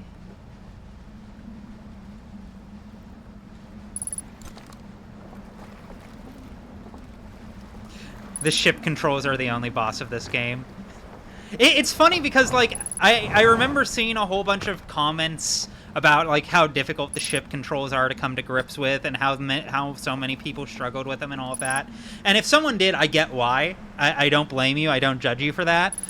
For me, it was like pretty intuitive though. I feel like by the second life, I was like, okay, I have a grip on this, and I've gotten slicker with Yeah. it since. But I picked it up pretty quickly. I feel like. The only reason you can do that is because you've survived driving both in LA and Chicago.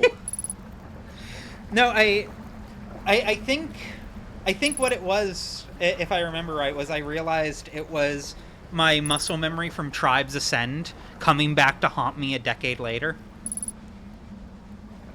Because it's all that inertia movement. Pardon, I will highlight that chat has said you don't necessarily need to wait for the dam to break. And I'm Oh only right, saying that just 'cause- I do need to. I don't need to wait. I remember now. Thank you. Yeah, I'd say that's fine because otherwise we're just going to be Yeah. looking at them. Yeah, no, it was just gonna be chatting for a couple minutes, but also yeah. Yeah, and then I'll talk about Final Fantasy again. I need the artifact though.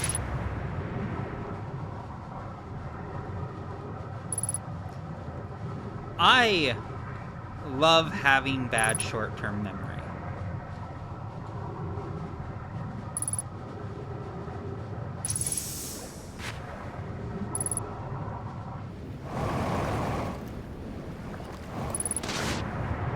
It must have made the Disco Elysium lob pretty intuitive. I guess that's long term. And short. I guess it's every term.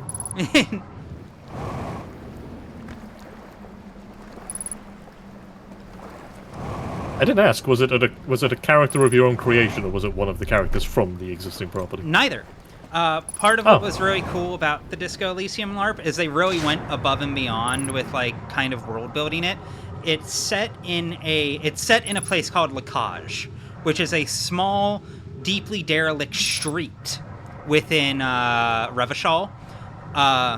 Nowhere near Martinet, where the main game takes place. But in the same country, as it were. Deep grimy. But they literally made a cast of like 97 different playable characters, and you just got assigned one. You were given a list with a brief overview of each. Their kind of general deal without getting into too many spoilers.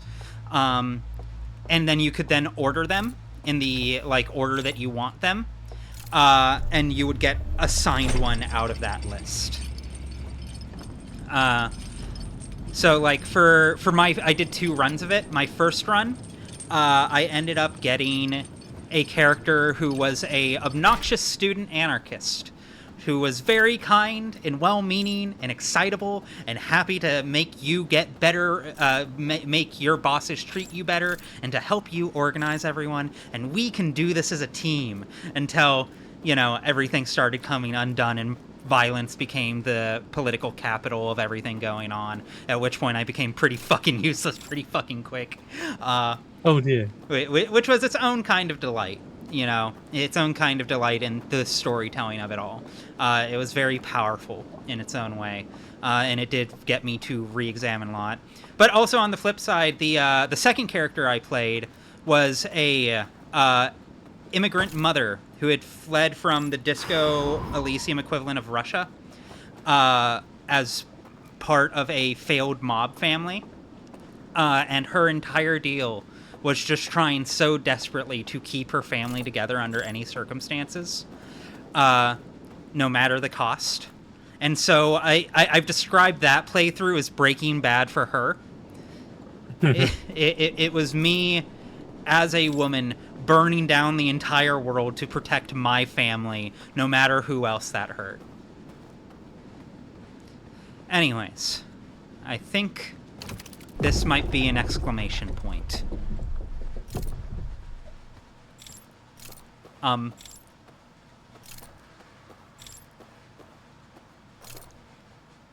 Okay.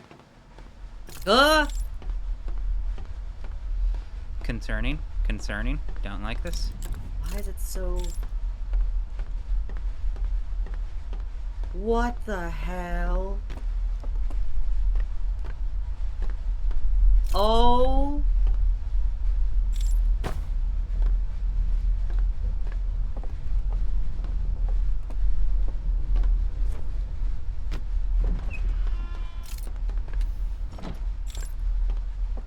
Hey. Oh. I'm guessing that's the telescope they used to find everything.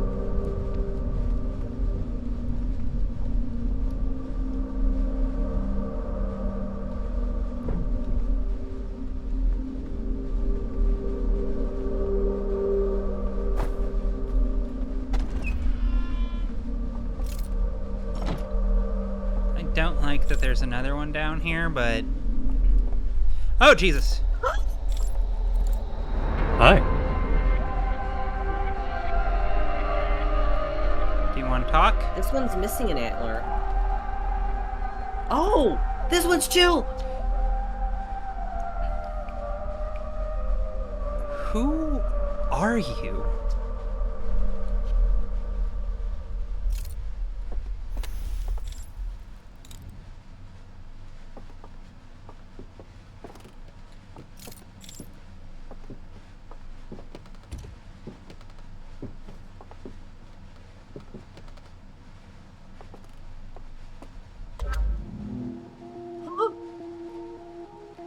Oh, hello.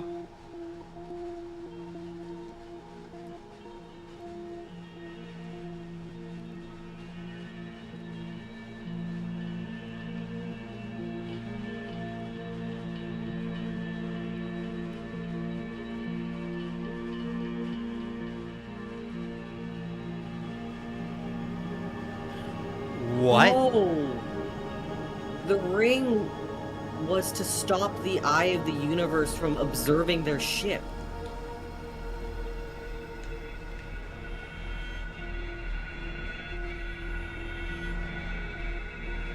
And they arrested him into super prison and dunked him under the...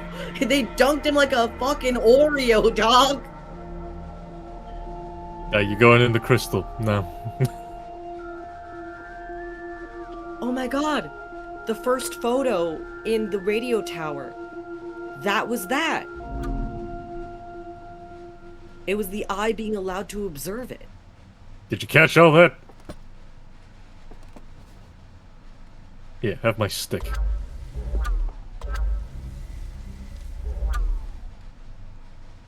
Can we be best friends? You're the only person I've met here that I like.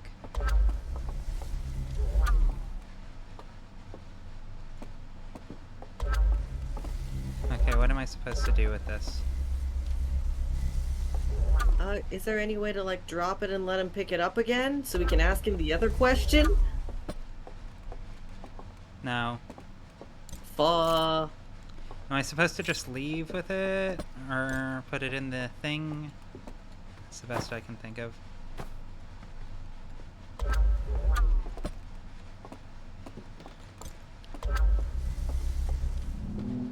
Oh, I needed to hold it on him. Okay. Oh! Woo!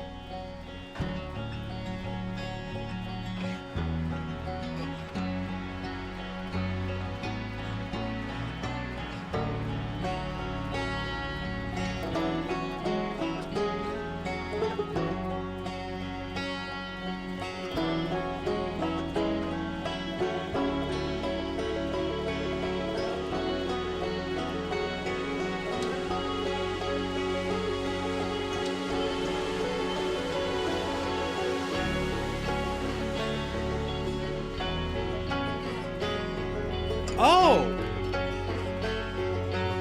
Yeah, that blip is what summoned the Nomai.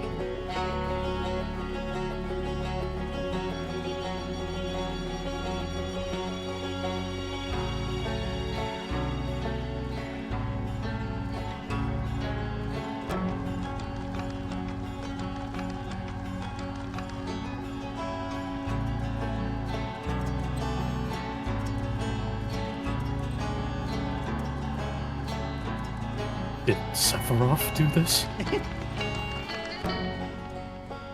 I do like how this manages to, like, explicitly spell out the story for anyone who hadn't pieced it together up to this point. I haven't played the base game. It we. I haven't played all of the base game, and I feel like I'm following along more or less on what this is. I'm like, oh, prequel. Yeah. Exactly. Oh. Hey, here's what happened while you're in prison. Exactly. No, it's really... Aww. Now that's us. Yeah, no, our reward is getting to share our story with someone who will care about it because they're the one who made it happen.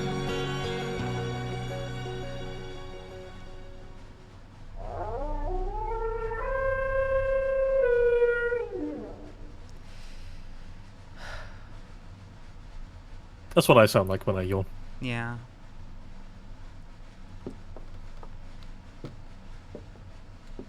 What a nice, tender moment. Anyway, we gotta get the fuck out of here. The sun's gonna blow up. Oh, you can have this back, yeah.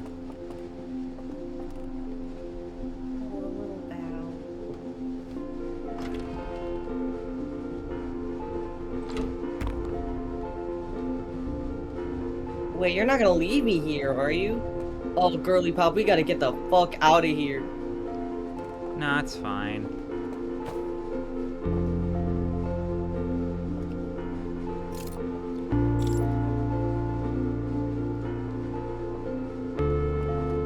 Surely that door will open up again if we...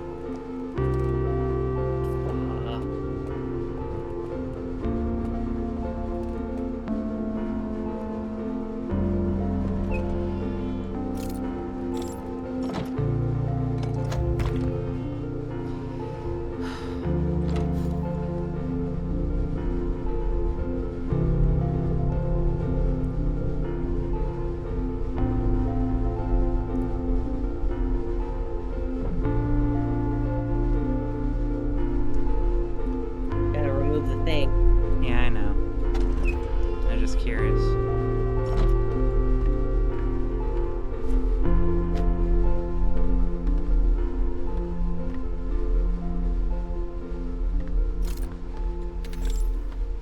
Badman Twitch asking, do you get it now? Echoes of the Eye. Yeah. No, I very, very much get it.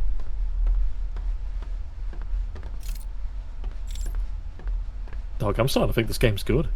This game might be very, very good, as it turns out. Where did our Oh. friend? Let's observe this. Can we pick that up or no? No, but I can stand in front of it.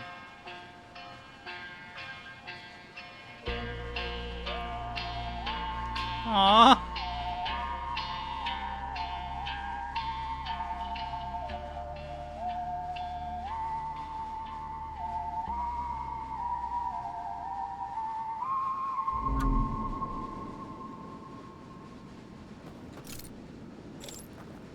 Where's my friend? Is he over here?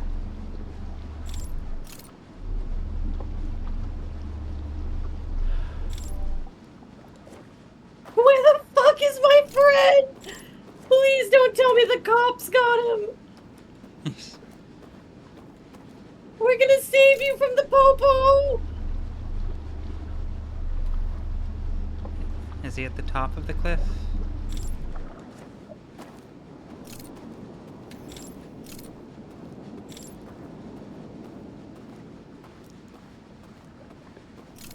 Oh yeah, no, the hoof prints are into the water, aren't they? Yeah. But if I walk in there, I'll just fucking die. I had to die to get in here. But I guess what else am I going to do? And then again, it's basically what he did.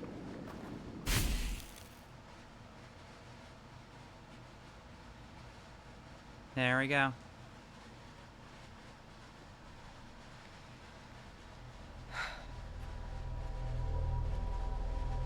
Now I did spoil myself a little bit. Which is that someone did tell me just now in DMs that we should try what's it called? that we have to look at Oh. the... Oh? What's going on? Okay, it was slightly different, but not super different. What is the final step? Because I got... We I gotta got look told at in- what? Yeah, I got told in DMs that after a certain point, we need to get the normal ending of this game again. You know, the one where we go in the forest and all of our friends played music again. Yeah, hit the Nomai ship again, basically. Yeah. But I don't know if that's what... Or if we're still missing something. Oh, what is going in our ship log?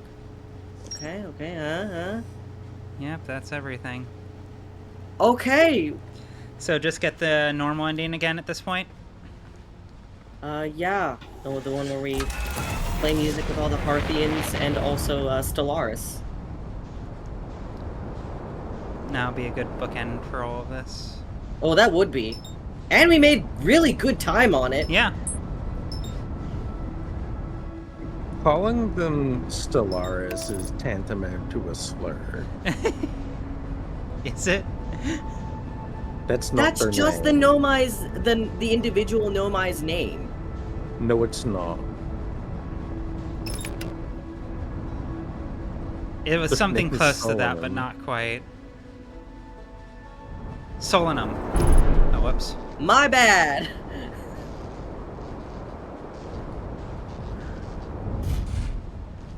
There we go. Ah, my booty. Well, I was here for the beginning of it and the end of it. So really, I've seen That's, you the whole know. experience. And I will take credit. Well done, Sky. Yeah, Great work. all me.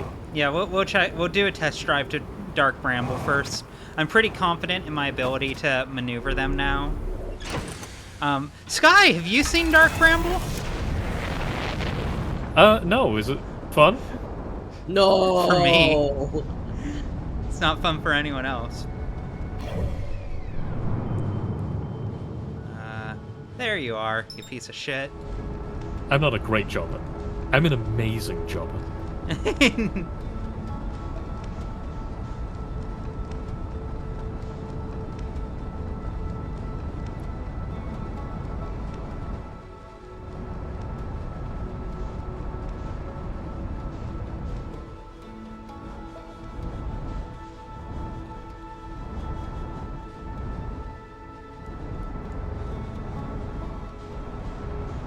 Okay, here we go. So is there a cracker barrel at Dark Bramble? Yeah. You want to see it? Oh, I'm cool. not forgetting anything, It's, are in, we? it's in here.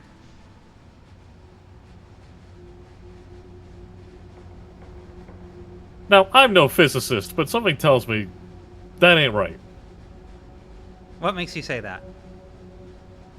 I feel like we should have hit a wall by now. Hey, buddy, can you be chill? Don't worry about it. Oh, I hate this part every time. It makes me sweat real bad. Oh, I hate that. Hate it severely.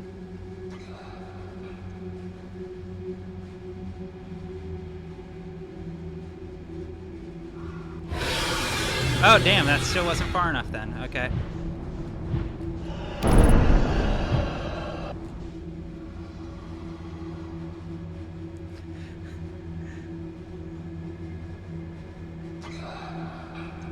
If I make it through this one, it will be very funny. This is just practice run, yeah? Yeah. Oh, I hate that.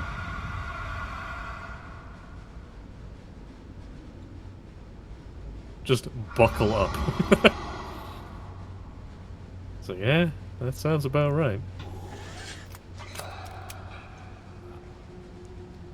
Okay, we're safe, and I know that because I shouldn't have looked down, but I did. Okay.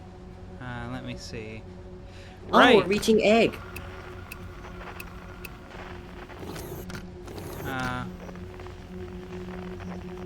Trying to remember.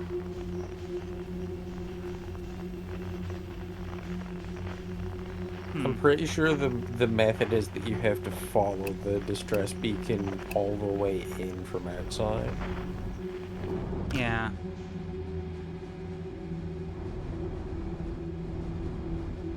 Is it this one? No, that's... That's the nefarious anglerfish. Yeah, that's the nefarious anglerfish.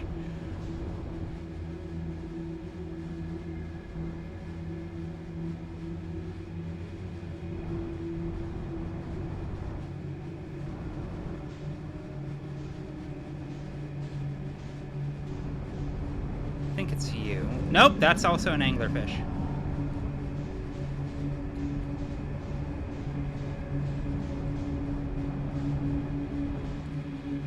I mean, if you tap all of them, it's got to be one of them. You're not an anglerfish.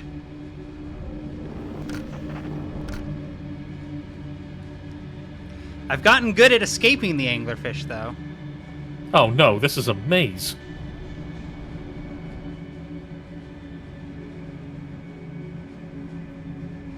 I don't like mazes.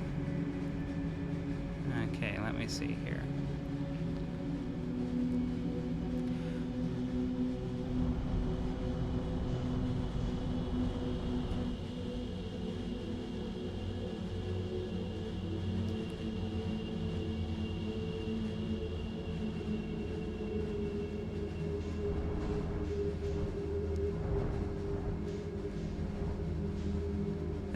This feels like it's looping me.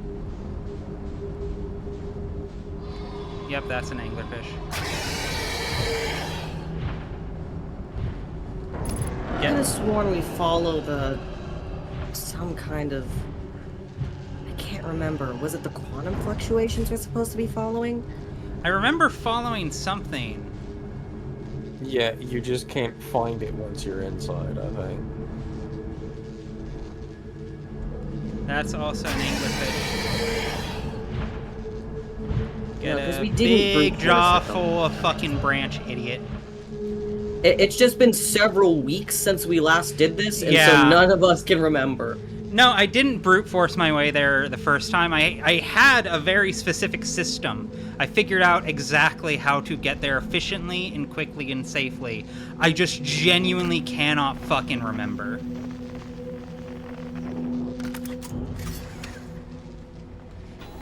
As has been a recurring theme, and perhaps my greatest frustration with this game, is it can be quite frustrating if you have bad memory.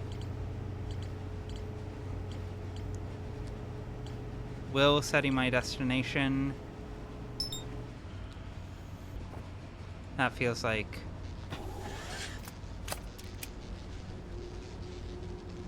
nothing. A big fat load of nothing.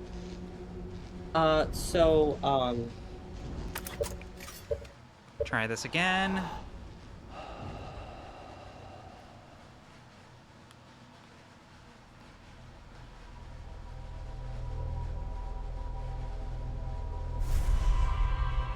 Because I know for a fact there's that first room.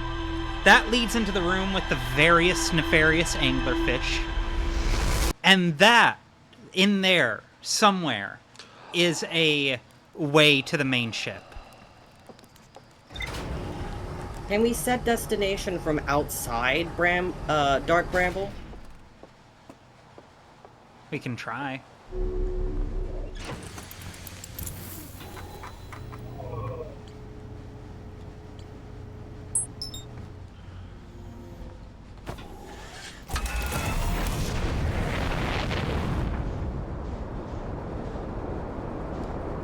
Yeah, we got a tip that we should be able, but then we did that. Because we tried the distress signal beacon. Distress beacon signal. Yeah, it scrambles once you go inside.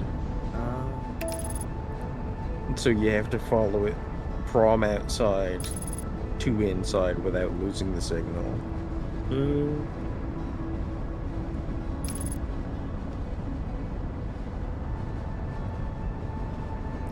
Yeah, setting the destination does sound correct. It hits a nostalgia point in my brain. Well, you didn't have this ability last time you did it. I feel like I did. I feel like again, like I remember. Yeah, like I remember seeing this. This feels familiar.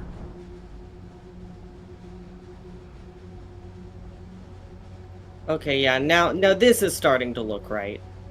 This feels more correct. Don't bump into it. Yay! Yeah, it's the red one first. That drops me into the fucking anglerfish den.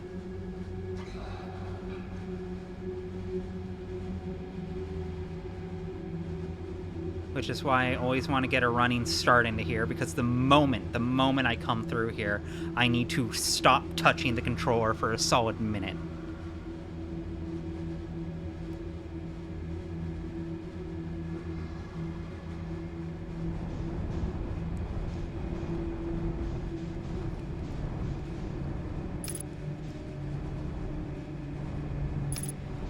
Okay. Fast and the Furious time.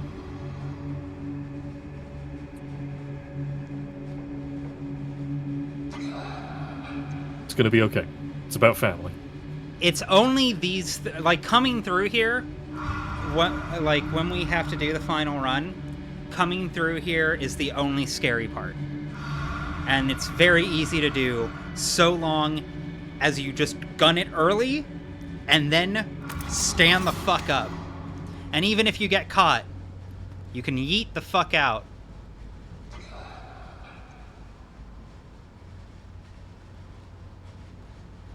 I take it the goal is just to reach the destination, your ship being a nice bonus.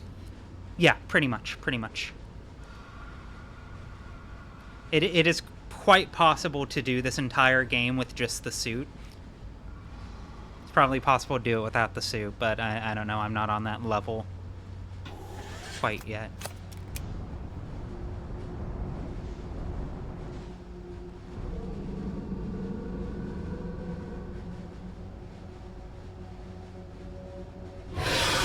Bad. War that! Oh. Okay, yeah, no. moving. This is cool. Okay, cool. We This- remembered how to do that. This will be Now we easy. just have to remember how to get the demon core. I remember how to get it. That's gonna be the easy part. Okay. Good run, buddy.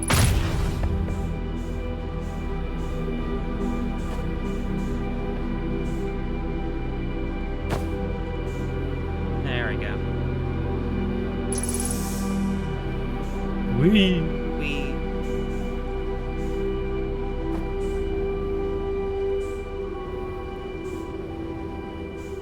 Wait, did we never read these walls? No, you were at that. Okay, yeah, I remember. Okay. I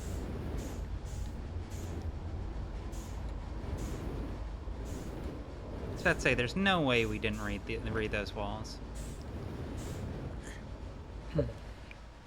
Alright. Good run. I think it'll be relatively easy now that I remember the marker thing. That was the only bit that threw me off, and that's... Now that I have that bit of info, the rest of it I think should, knock on wood, be free.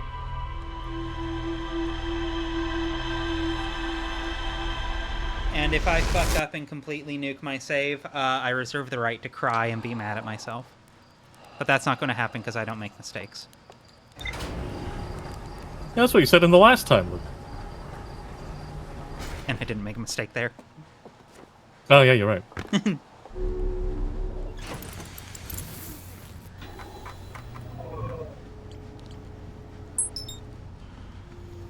Alright.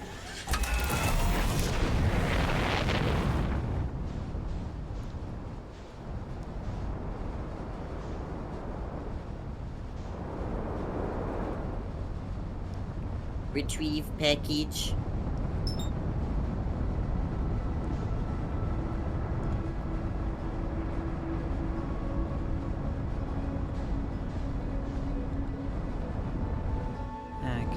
first things first, yeah, we'll find a bonfire so that we can skip time a bit. So the first couple minutes of this isn't just waiting around. I think...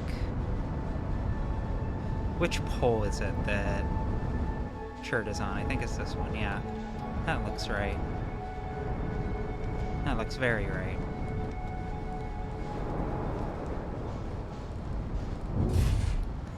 These landing gears are so durable.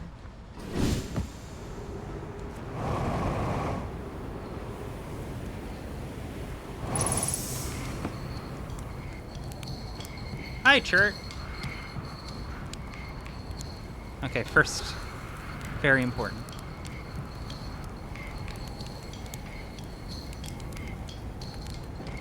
No! Hold on, try this again.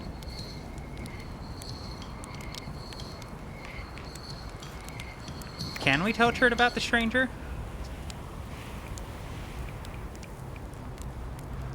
Found something. Actually, never mind. Yeah, no. No, that's just for us. I think that's just a treat for us. Oh, hey, Yeah. buddy! Chert's got anxiety. Yeah, Okay, no, Chert doesn't handle the death of the universe well. I think it's, what, 5 minutes for the sand to be down and get access to the warp core? Something like that. Yeah, Chert's got a lot going on.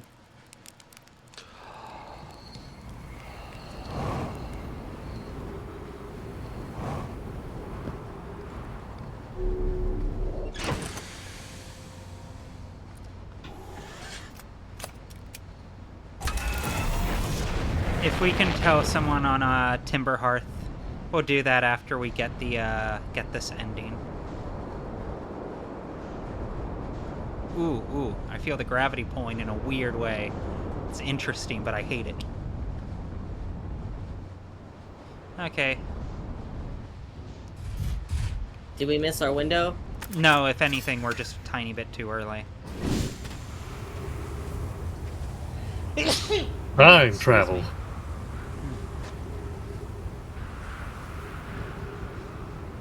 Time travel, otherwise known as sleeping.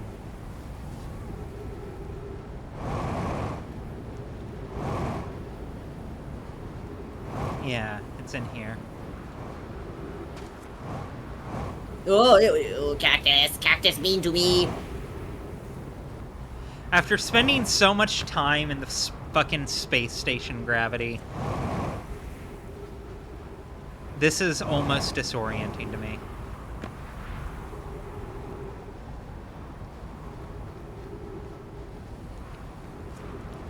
Oh, I can talk to the engineer about translating the owl language? Interesting. Noted. Fuck!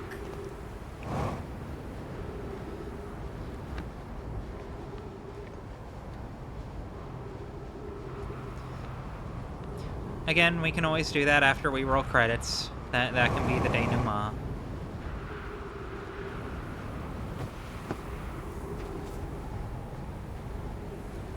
Let me in.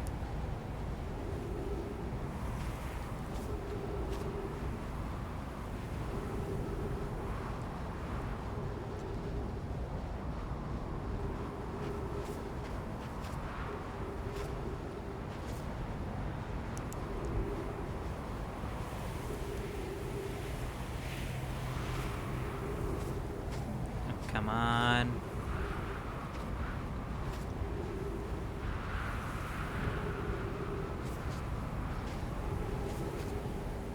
I have not yet broken the laws of causality. Not yet. For the record, though, I could if I wanted to. And if you could, you already would have. And I wouldn't have at the same time. Ah.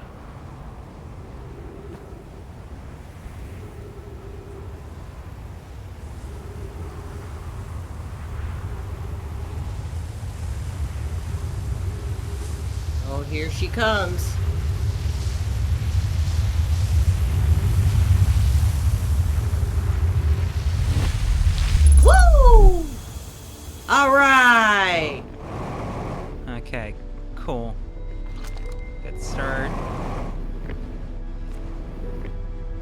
yes, I completely understand. Through a lot of banging our heads against a wall, we came to what should have been the obvious conclusion that, because the Nomai, a different species, the cool go people, they really love teleportation, and their teleportation to this station, used to have like a glass barrier blocking all that sand, but to get here, because that glass barrier was broken, we have to run into the sand to get here. And we had to find out through some, like, old scripture that was kind of what we had to do. Alright.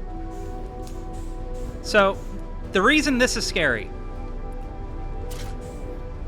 If I die while holding this, it's a proper game over. We're done. Yep.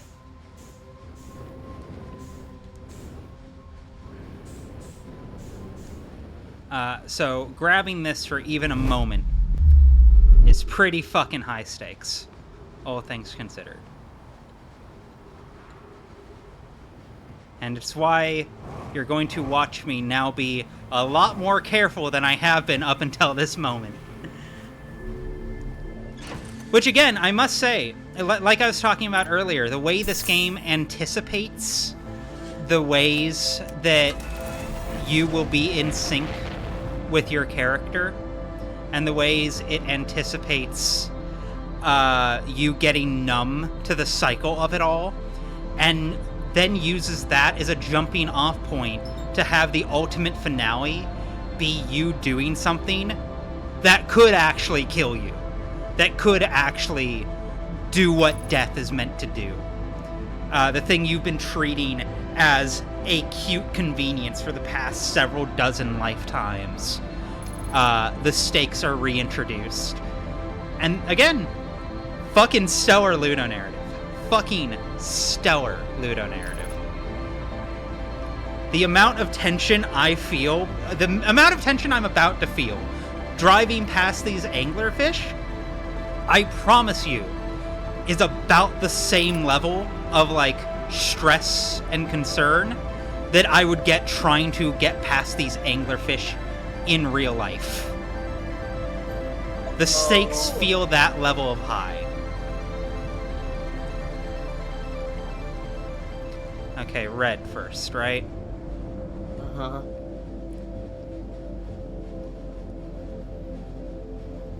Oh, fuck, we're getting a little low. Shit.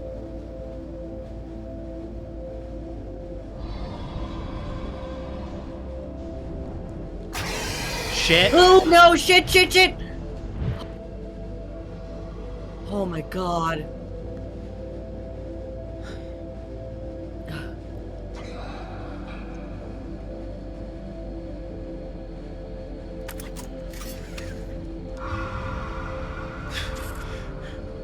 Never punished. Never punished. Never punished. My hands are so Genuinely, my heart is pounding. Like, I've already done this. This is what I love about Ludo narrative. This is what I love about game design. This is what I love about well-implemented and considered mechanics that place you into the head of the character you're meant to be playing as. We are playing the blankest of blank slates, but I feel so emotionally in tune with this fucking character I can't even begin to describe. Because right now, the stakes for me and them are fucking identical. Okay, I think we're pretty safe once we hit the eggs, yeah? Yeah, no. Like, we're definitely safe now. But also... But we're not gonna risk it. Yeah, we're not gonna risk that shit. We're not at the rolling dice stage of shit right now. Okay.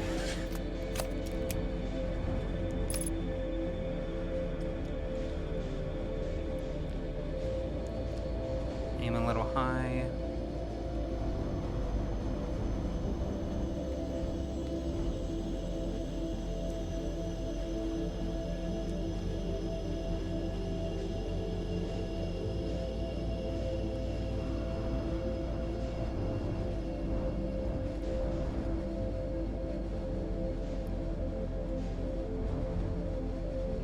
Okay. And that's it. Nice and chill. This Never punished. This time I won't do the funny gag of exploding myself out into space.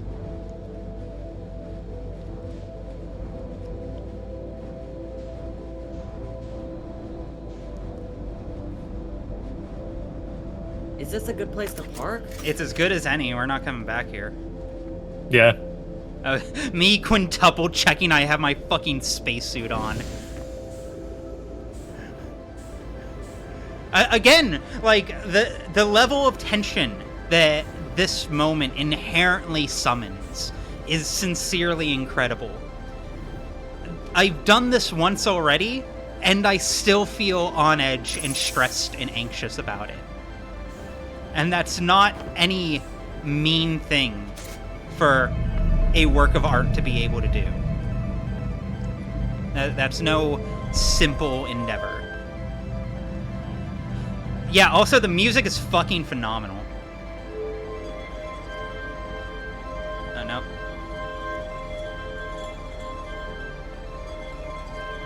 Oh, shit. No, god damn it. No.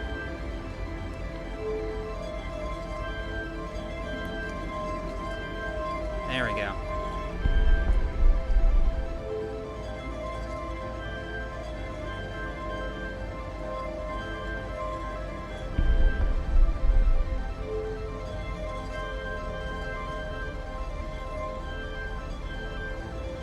No!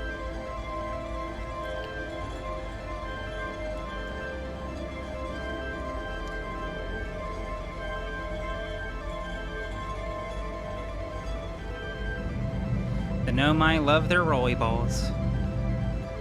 Okay, off we go.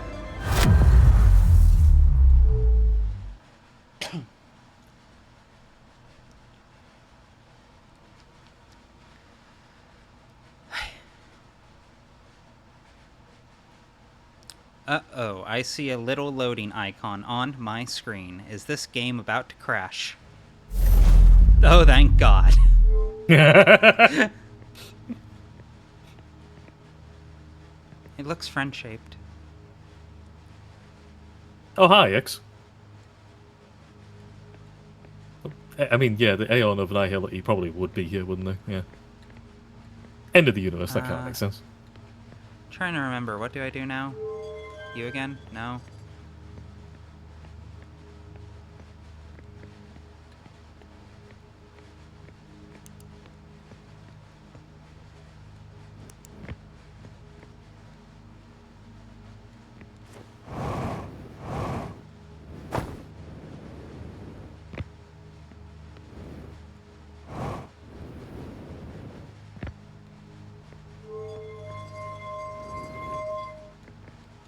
Alright, okay, let me see here.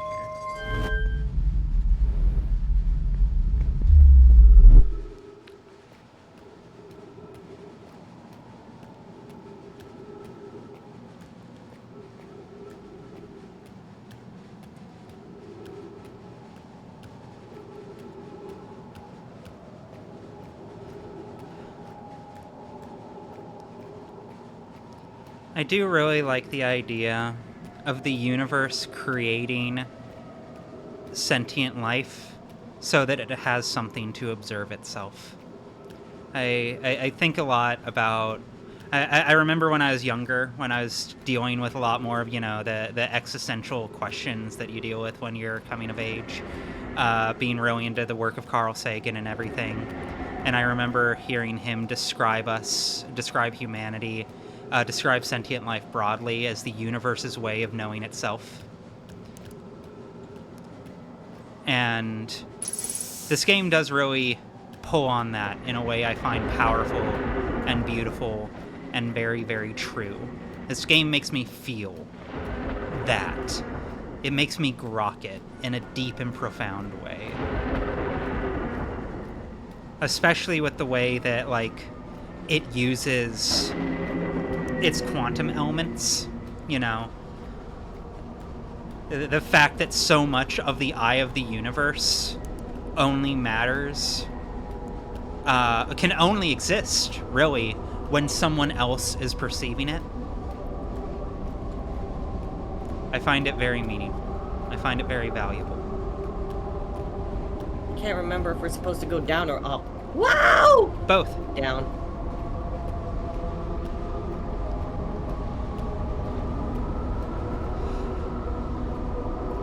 Yeah, it's very upsetting that grok as a term has been co-opted by fucking the shittiest dickhead alive. For what it's worth, Robert Heinlein sucked in his own way too, but he was on money.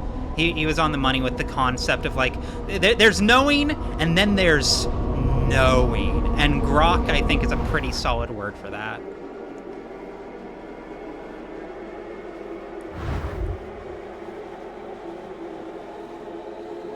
This is the most haunting part to me, somehow. I don't know. Kinda look like Hey, arteries. Sky. How you doing? Yeah, I'm doing well. Yeah, how are you? Good. Cozy museum.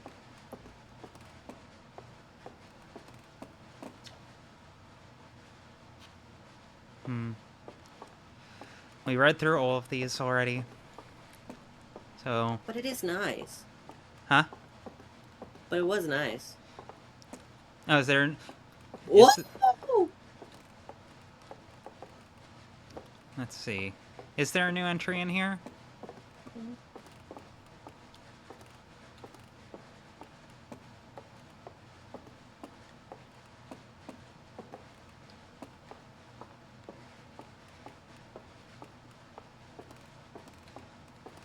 That's right. It's like, yeah, the only thing in the museum that would have been for the DLC was the satellite and the photos.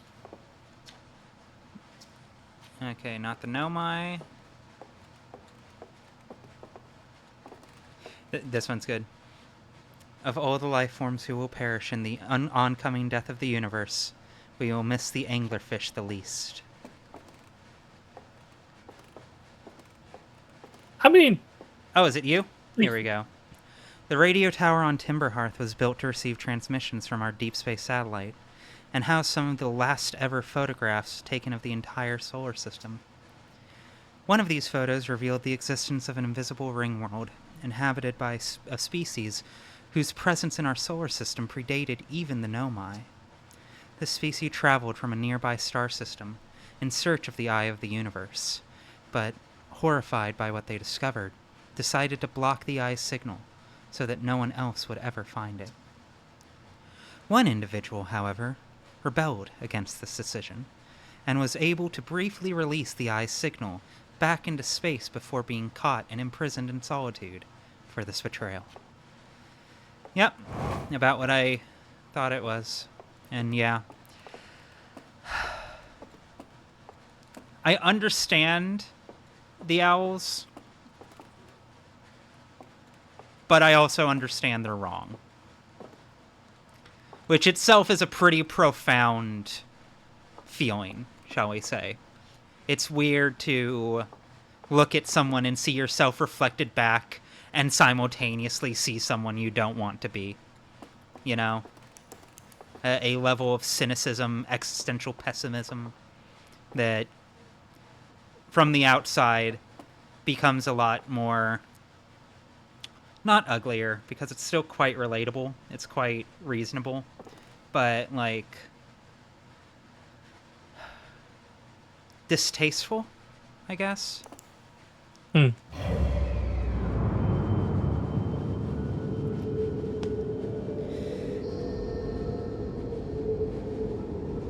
shelter away the beating heart of the universe because you've decided on behalf of the rest of the universe that it is too evil to interact with.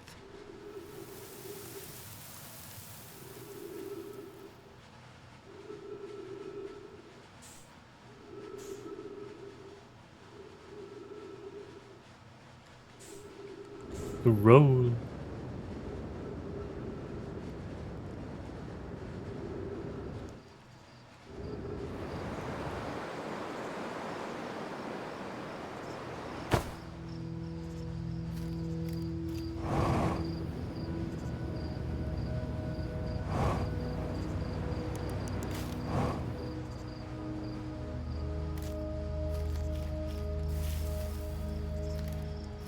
No, come back here.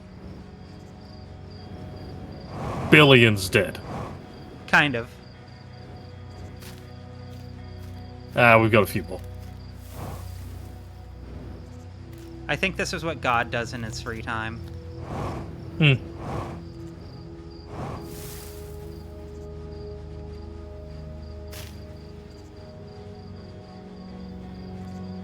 For me, it's always like this.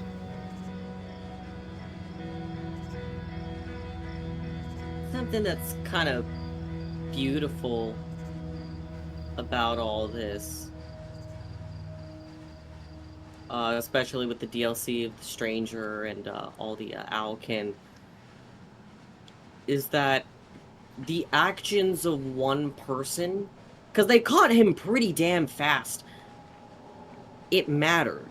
Yeah, no, that was something I was going to touch on a lot when we got to the other side of this. I wanted to let the game finish speaking, as it were.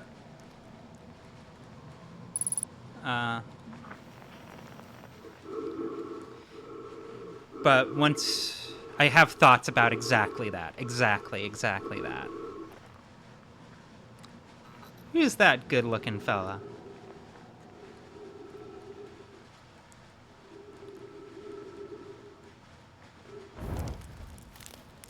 Give me that schmello.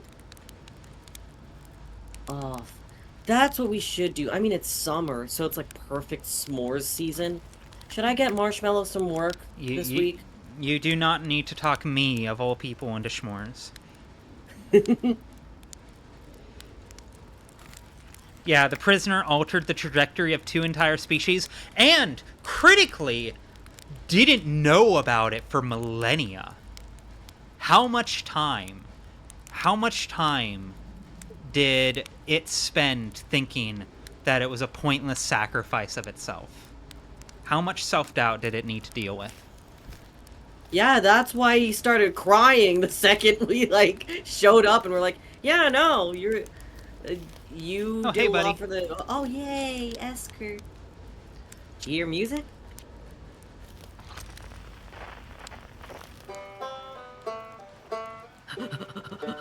My friends, there they are.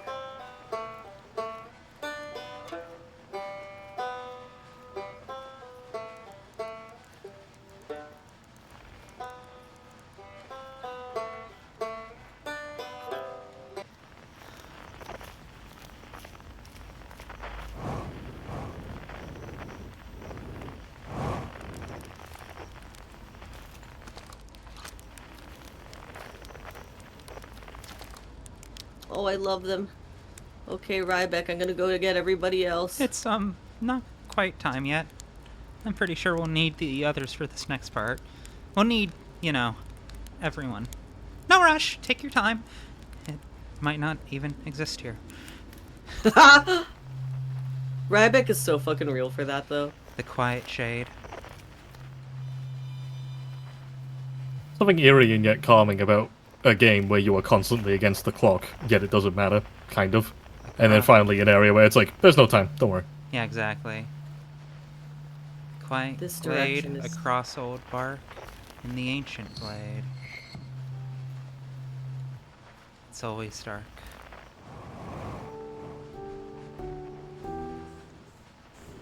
Oh, hammock. Oh, Gabbro! Fuck! Did we get it? I am... There we are. I'm super disoriented right now. Yeah, we got it. Yeah! Hey, Time Pal. So you're getting the band back together, huh?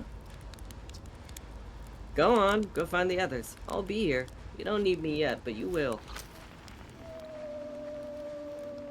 Time!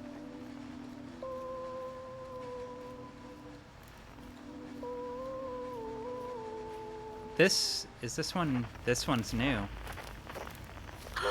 It is new. I hear footsteps.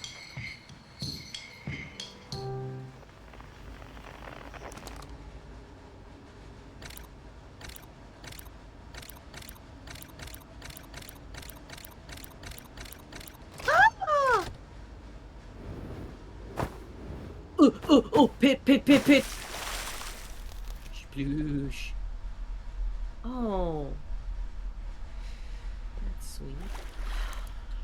Oh! Oh, that's sweet of him. Oh! I find it really beautiful that the last image they end up preserving is one of compassion.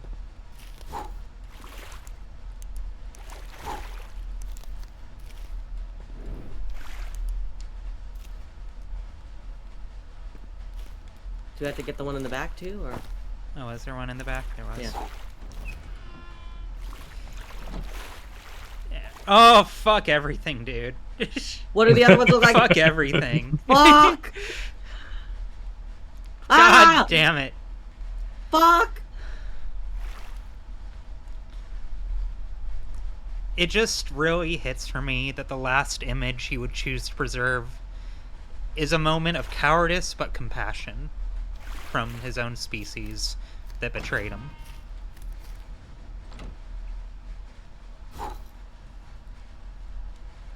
Hey, buddy. How's it going? Is that an Urhu? It's the one string instrument they were playing all the time. Oh, fuck me.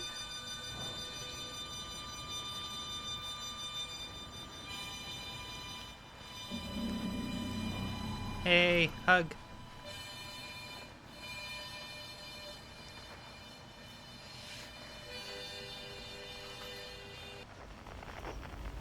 It might be a hurdy-gurdy. Although I remember hurdy-gurdies being shorter.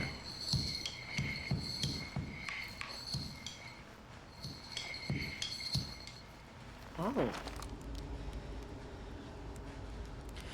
When my kind found the eye and realized what it was capable of, they were terrified. It was too difficult a truth. Like a light too bright to look upon directly. It burned them. What they could not unlearn was hidden away in darkness, obfuscated, then lost. They did not want to see how their story ended. My kind weren't always like this. We weren't always so afraid. I did what I could to set things right, yet I am still of my kind. And you know what they did. I cannot promise our fear won't stain your mind. And so a choice. Are you certain you want to remember me?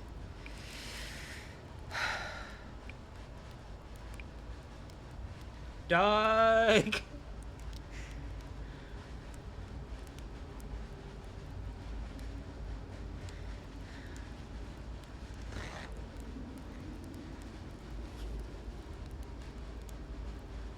Ugh.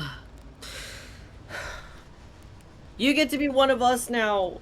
You can be a feathery amphibian. God fucking damn it. Fuck.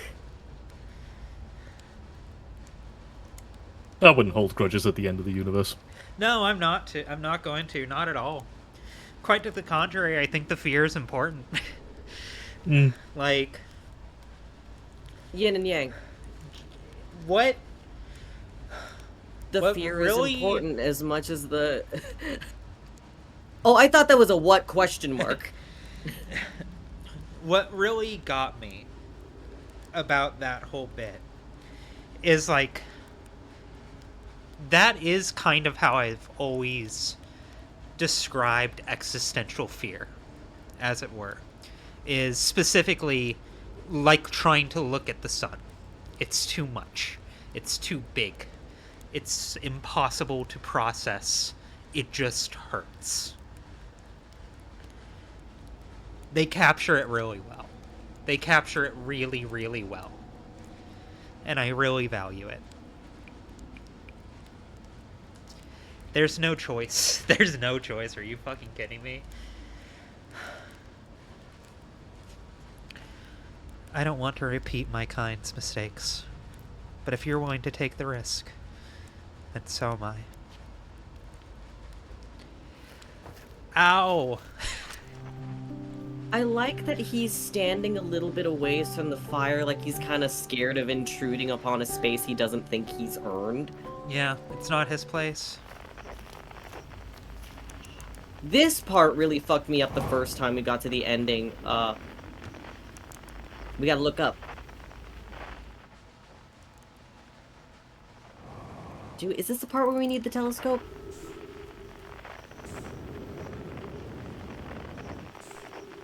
Where the fuck am I?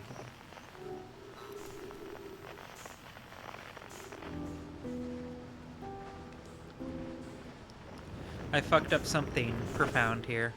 It was a light thing we were supposed to do. I'm pretty sure. Where the fuck? Oh god, I'm so disoriented. Oh, there we go. Yeah, right? And we're back on track. This part really fucked me up the first time. You know, the whole literally... Literally standing on the shoulders of those who came before you. Yeah. All their hard work. Alright. Is it left or right that's forward? Left? Yes.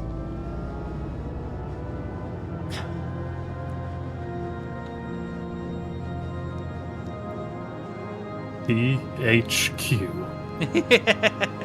Fuck off!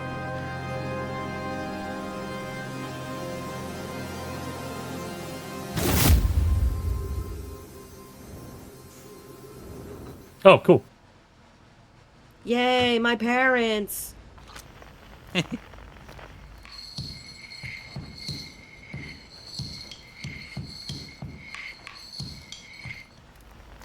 This is the part where we needed to use the fucking scope. Yeah, this is the only bit that I didn't like in this area. Because we've never had to use that scope before this moment.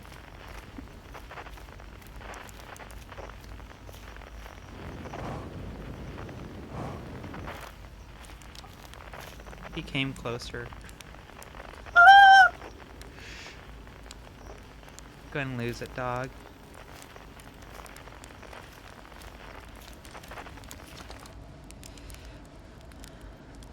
I hadn't dared to hope that anyone would hear the signal, for how briefly I set it free. Yet here we are. Are you ready for the final step? I've waited this moment for long enough. For so long. It is no trouble to wait a little longer. Does the dialogue change for anybody else? I'm double checking just in case since we're here. This feels the same. Yeah. Okay. Oh shit! Oh right, I need to tell all of them individually, don't I? A conscious observer has entered the eye. I wonder what happens now. Is it time to find out? This song is new to me, and I'm honored to be a part of it.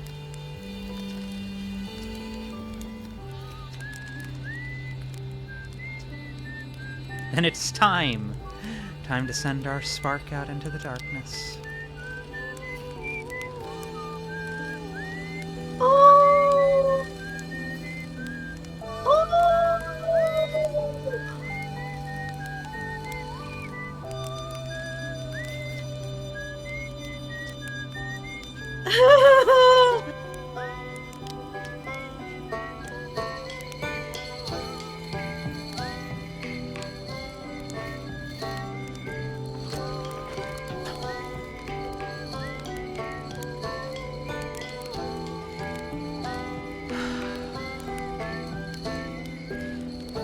It feels like this is hitting me harder this time around, honestly, all things considered.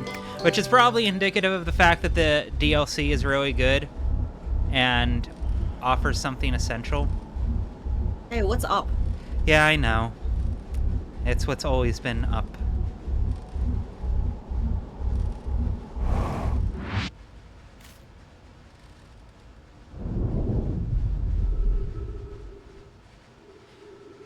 Oh, whoops. Sorry, y'all.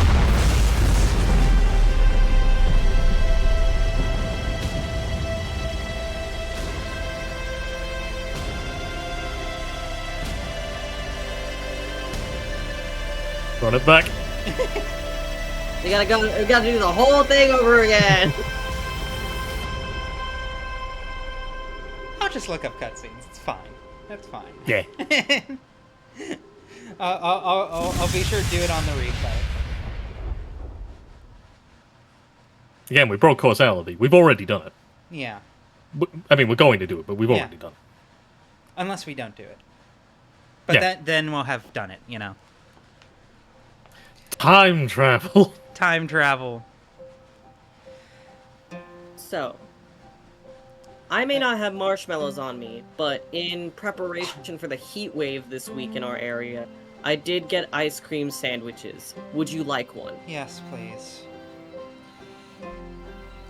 You know, I was having a talk with a friend of mine earlier today, actually. That it was kind of in relation to Of the Devil, in relation to Morgan specifically. It was the conversation was about more than that, but one of the center points was talking about how, like I mentioned before on the Of the Devil streams, that her biggest flaw, that her central failing as a person. Thank you, sweetie. Her central failing as a person that drives her to do all of the heinous shit that she does, is quintessentially that she does not think she matters. And not in that, like, defeated, heartbroken, apathetic way. But she genuinely believes, at her core, that nothing she does can have a meaningful impact on anyone or anything. Because the world she finds herself in has left her so disempowered and so alienated from not just others, but herself, that it's really the only proper response in a lot of ways, in a great many ways. And it can be very easy, I think, to get caught up in that sense. That sense that it's all dust in the wind, as it were. That, you know, for however hard you might try, for whatever difference you might want to make, it's fucking nothing in the grand scheme of things, because in a lot of ways it is, with the scale of how existence works, knowing how the universe works in the way we know it works. That is, by all accounts, kind of a reasonable position to take.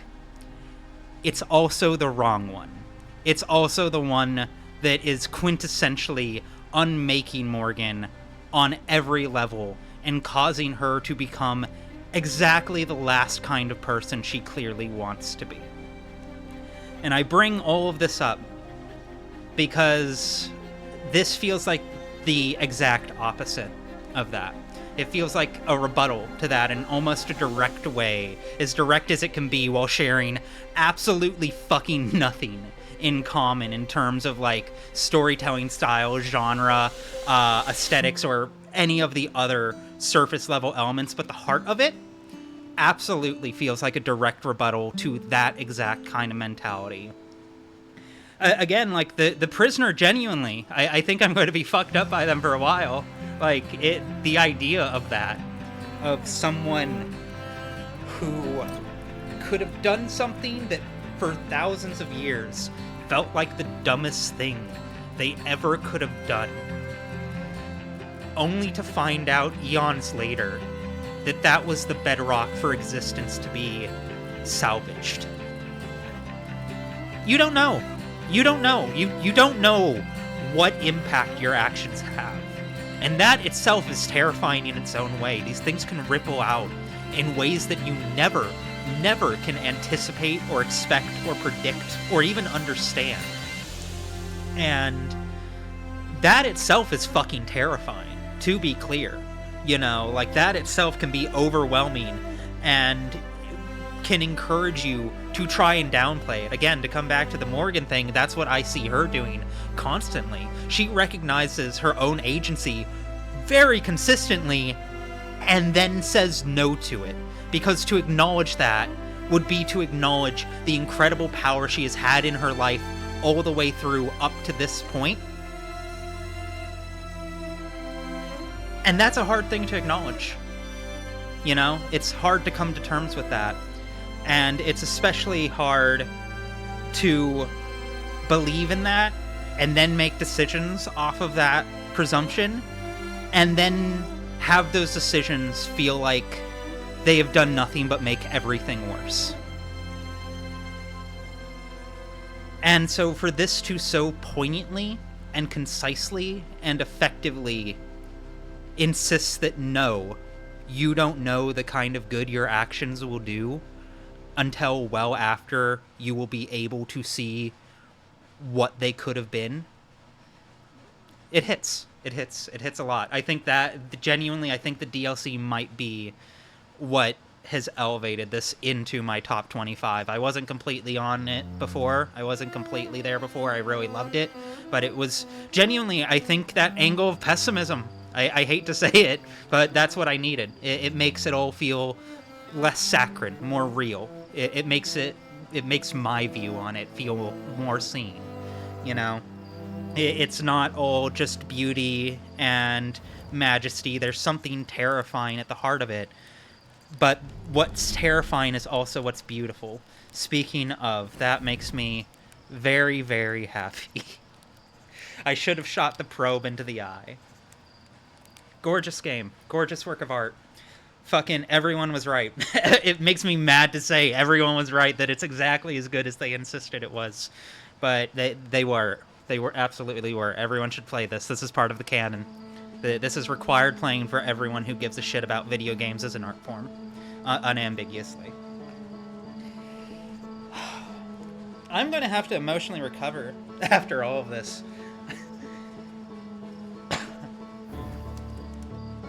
Hey, has anybody played Final Fantasy XIV Endwalker? Yeah, like, Endwalker is the closest comparison I can think of. But even that, like, as much as I love it, that approaches it from a much more personal, one-on-one basis, I feel like. Whereas this, I feel like it does do a better job by its nature, by its foundational premise. Oh, whoops! We have some people in the audience who haven't played it. Yeah, no, we're not going to spoil Endwalker. All I'm going to say is, this zooms out in a much more profound and thorough way than Endwalker does. I find Endwalker just as valuable, just as meaningful, but it hits. It hits in a distinct way.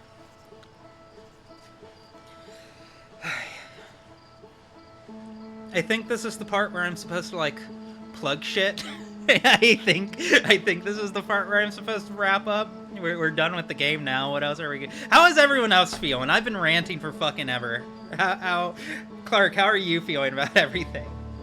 Cause the emotional impact hit me the first time. I suppose I'm already cynical, so I didn't need this. Like, it was good, and I think it adds, but, like, that wasn't the part that, like, punctured my heart.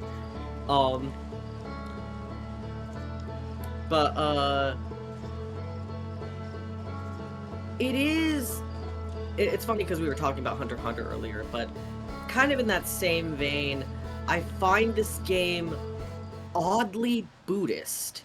Kind of. I mean, in the it's sense cycles. that it doesn't... Well, more in the sense of there is no morality attached to unfairness, because I think a lot of Western philosophy gets caught on the unfairness of the universe, while Buddhism kind of detaches itself from the idea of giving the universe a morality at all. Yeah. Now, granted, Outer Wilds, I think you can make the argument, attributes love to the universe and kind of paints it in a much more positive light. But my personal read is that it is neutral and beyond mortal morality, parentheses, affectionate, if that makes any sense at all. Yeah. No, I mean, I very much get that. Like, it's... The universe is dispassionate, but also, if it didn't want us here, we wouldn't be here. It's the only place we can be, you know? It's dispassionate, but it's also equal parts made for us and us made for it. It's two halves of a whole in a weird way. But, like, it's a lot. It's hard. It's hard being alive. It's a lot to process. It's weird to be a thing that lives and breathes and thinks. But I do value the way that this game very much kind of recasts that, not as the existential accident it so often gets framed as in works of art like this, especially with how many different species come and go over the course of it, but rather just an essential reality of the universe. In order for there to be a universe in the first place, there needs to be someone, something to observe it. Otherwise, does it actually exist? You know? It's a lot. It's a lot to work through. It's a lot to parse. The cynicism of the owls, it wasn't strictly necessary for it to hit me, but moreover, again, like, I don't want to, because I realize saying that my worldview lines up with the owl's worldview is effectively a red flag, and it's also not that simple. It's wildly reductive. But, you know, I am someone who's definitely had to contend with a lot of existential dread over the years that Waka Waka echoes. But, like I said, seeing it from the outside, especially the way they handle it, especially the way they effectively try and reject the universe first before the universe can reject them, I find profoundly relatable, and seeing it from the outside is disgusting. It is categorically the wrong choice, and I do not approve and would discourage them or anyone else, but it does remain relatable. And catharsis, I guess that's what I'm feeling right now. Genuine catharsis. I feel like I don't get it very often these days, but, like, you know, if the point of catharsis is to show us a tragic example of how someone has been led astray and the consequences of that misjudgment of missing that mark, then everything with the owls, for me, is a fantastic piece of catharsis. Because it does feel like seeing some piece of my brain carried out to the logical extreme in a way that explains why it's toxic for me to hold that viewpoint in the first place. Look at this fucking image over here. First off, beautiful, but the story also doesn't condemn them. Yeah, no, there's no judgment in any of it. Like, that, again, this is part of why I think it clicks so well for me, is the fact that, like, in a lot of in a lesser game, they would have been the villain. They would have been an enemy who, you know, symbolizes that. And they kind of are. They are the closest thing this game has to, like, mobs, as it were. But, like, they aren't. They want to be left alone. They want to be left the fuck alone. And they want everything to leave everything else alone, because interaction can only breed harm. Which is wrong. It's fucking wrong. And it's self-destructive. Moreover, the point I was getting at is when we look at what the prisoner ended up doing, that signal that they let out was responsible for the Nomai being able to get to this galaxy and leave behind the technology that the Harthians needed to start the universe anew. Yeah. It mattered. Yeah, exactly. This is what I was talking about with all of that Morgan shit, you know? Like, you never know the way your actions will ripple out. You can guess, you can hope, you can try and predict, but you don't know. You don't. You just don't. You have guesses, and you have hopes, and you have fears, but you don't know. It's a big part of why The Prisoner hit me as hard as they did, you know, because it really was a profound and overwhelming sacrifice that could have easily meant nothing, and could have easily just been something that ruined their eternity for no fucking reason. And instead it was the most important thing anyone has ever done in the history of this reality.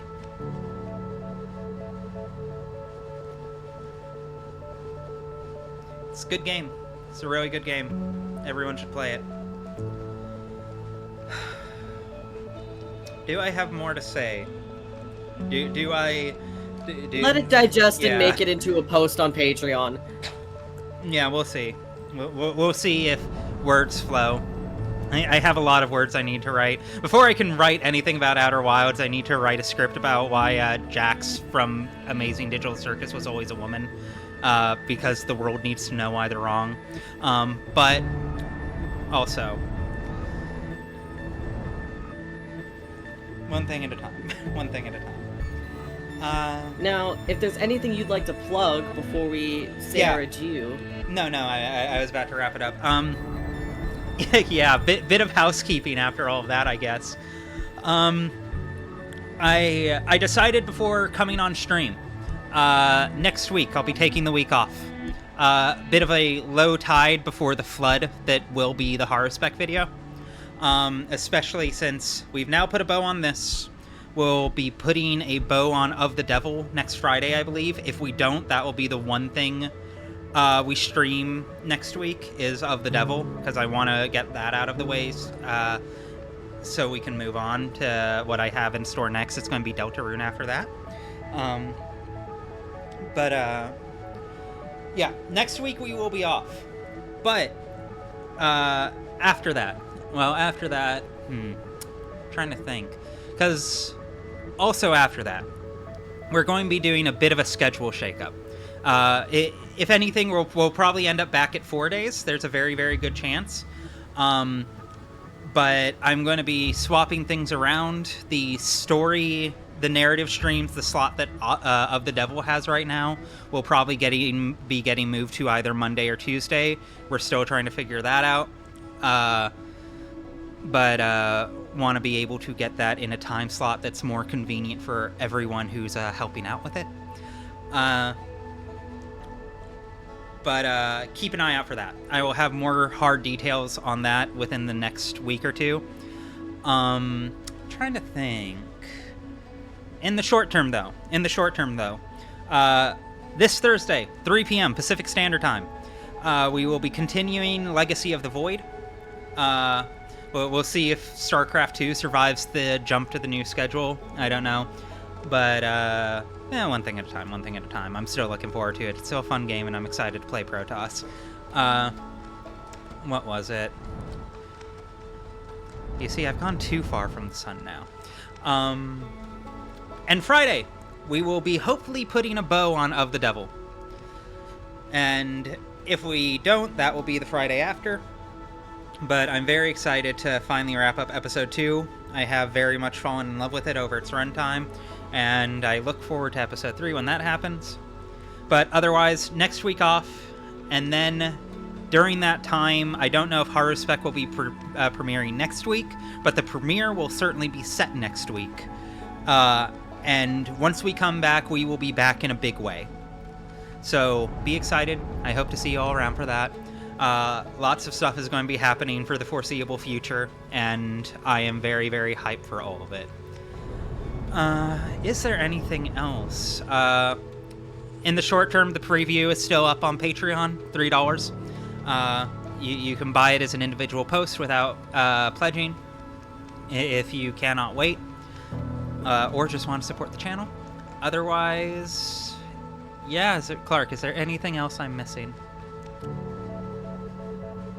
I think that might be it.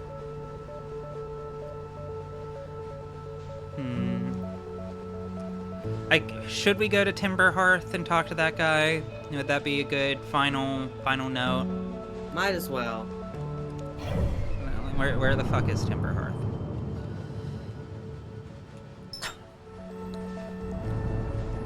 I could do some eggs. I could do some Easter eggs, and depending, we'll see. Well, again, I'll see how this new schedule kind of pans out. Because I want to get back to doing 4 days now that Harspec is basically in the can. But also, I still haven't decided what the 4th day is going to be yet. I'll freely admit, that's still in the air. I was going to, and still may, leave it up to patrons to decide. I may do that thing where I put up a list of games again, like we did at the start of all of this.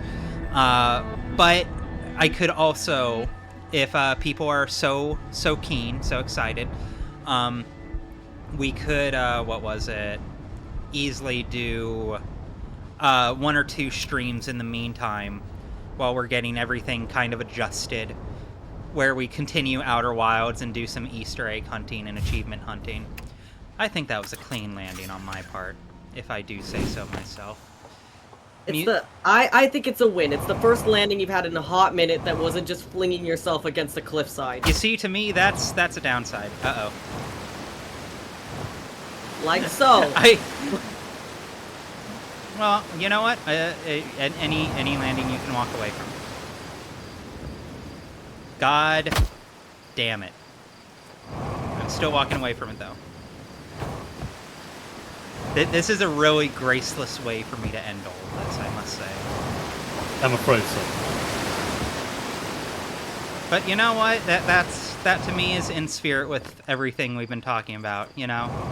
Fuck up, try again, learn from other people. Supercut of Ruby's beautiful words about the Outer Wilds and everything that you've said, next to footage of every time you have crashed or just completely missed a jump. I was like, life is beautiful. I'm really tempted to make that compilation now. I think that'd be really fucking funny, actually. just me, intercut between me, like, soliloquizing, in between me raging at every little thing that pissed me off over the course of all of this. It's about that's the human living connection. experience. Yeah. It's about human connection, and then immediately afterwards, I missed the dam again. Fuck! No thanks, not you.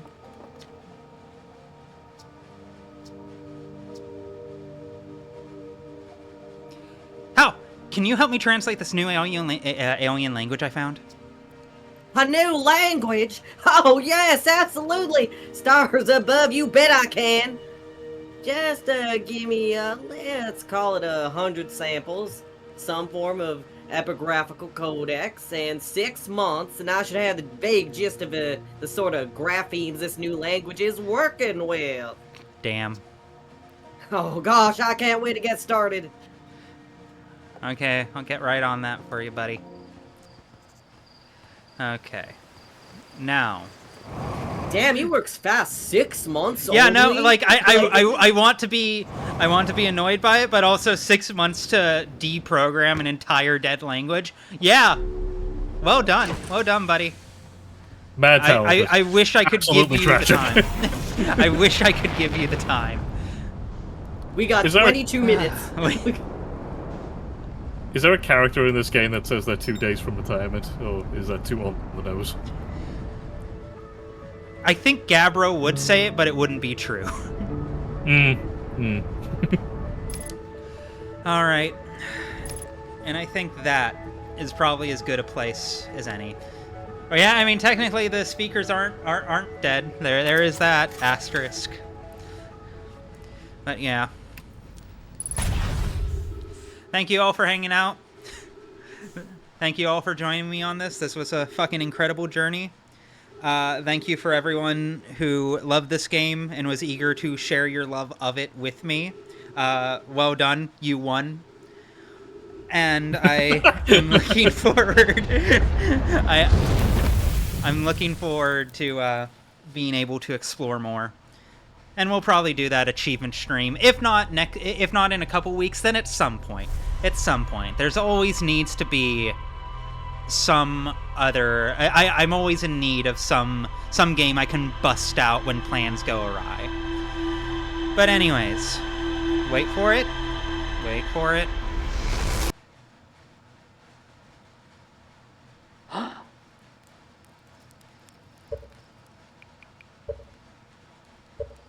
Thank you for watching.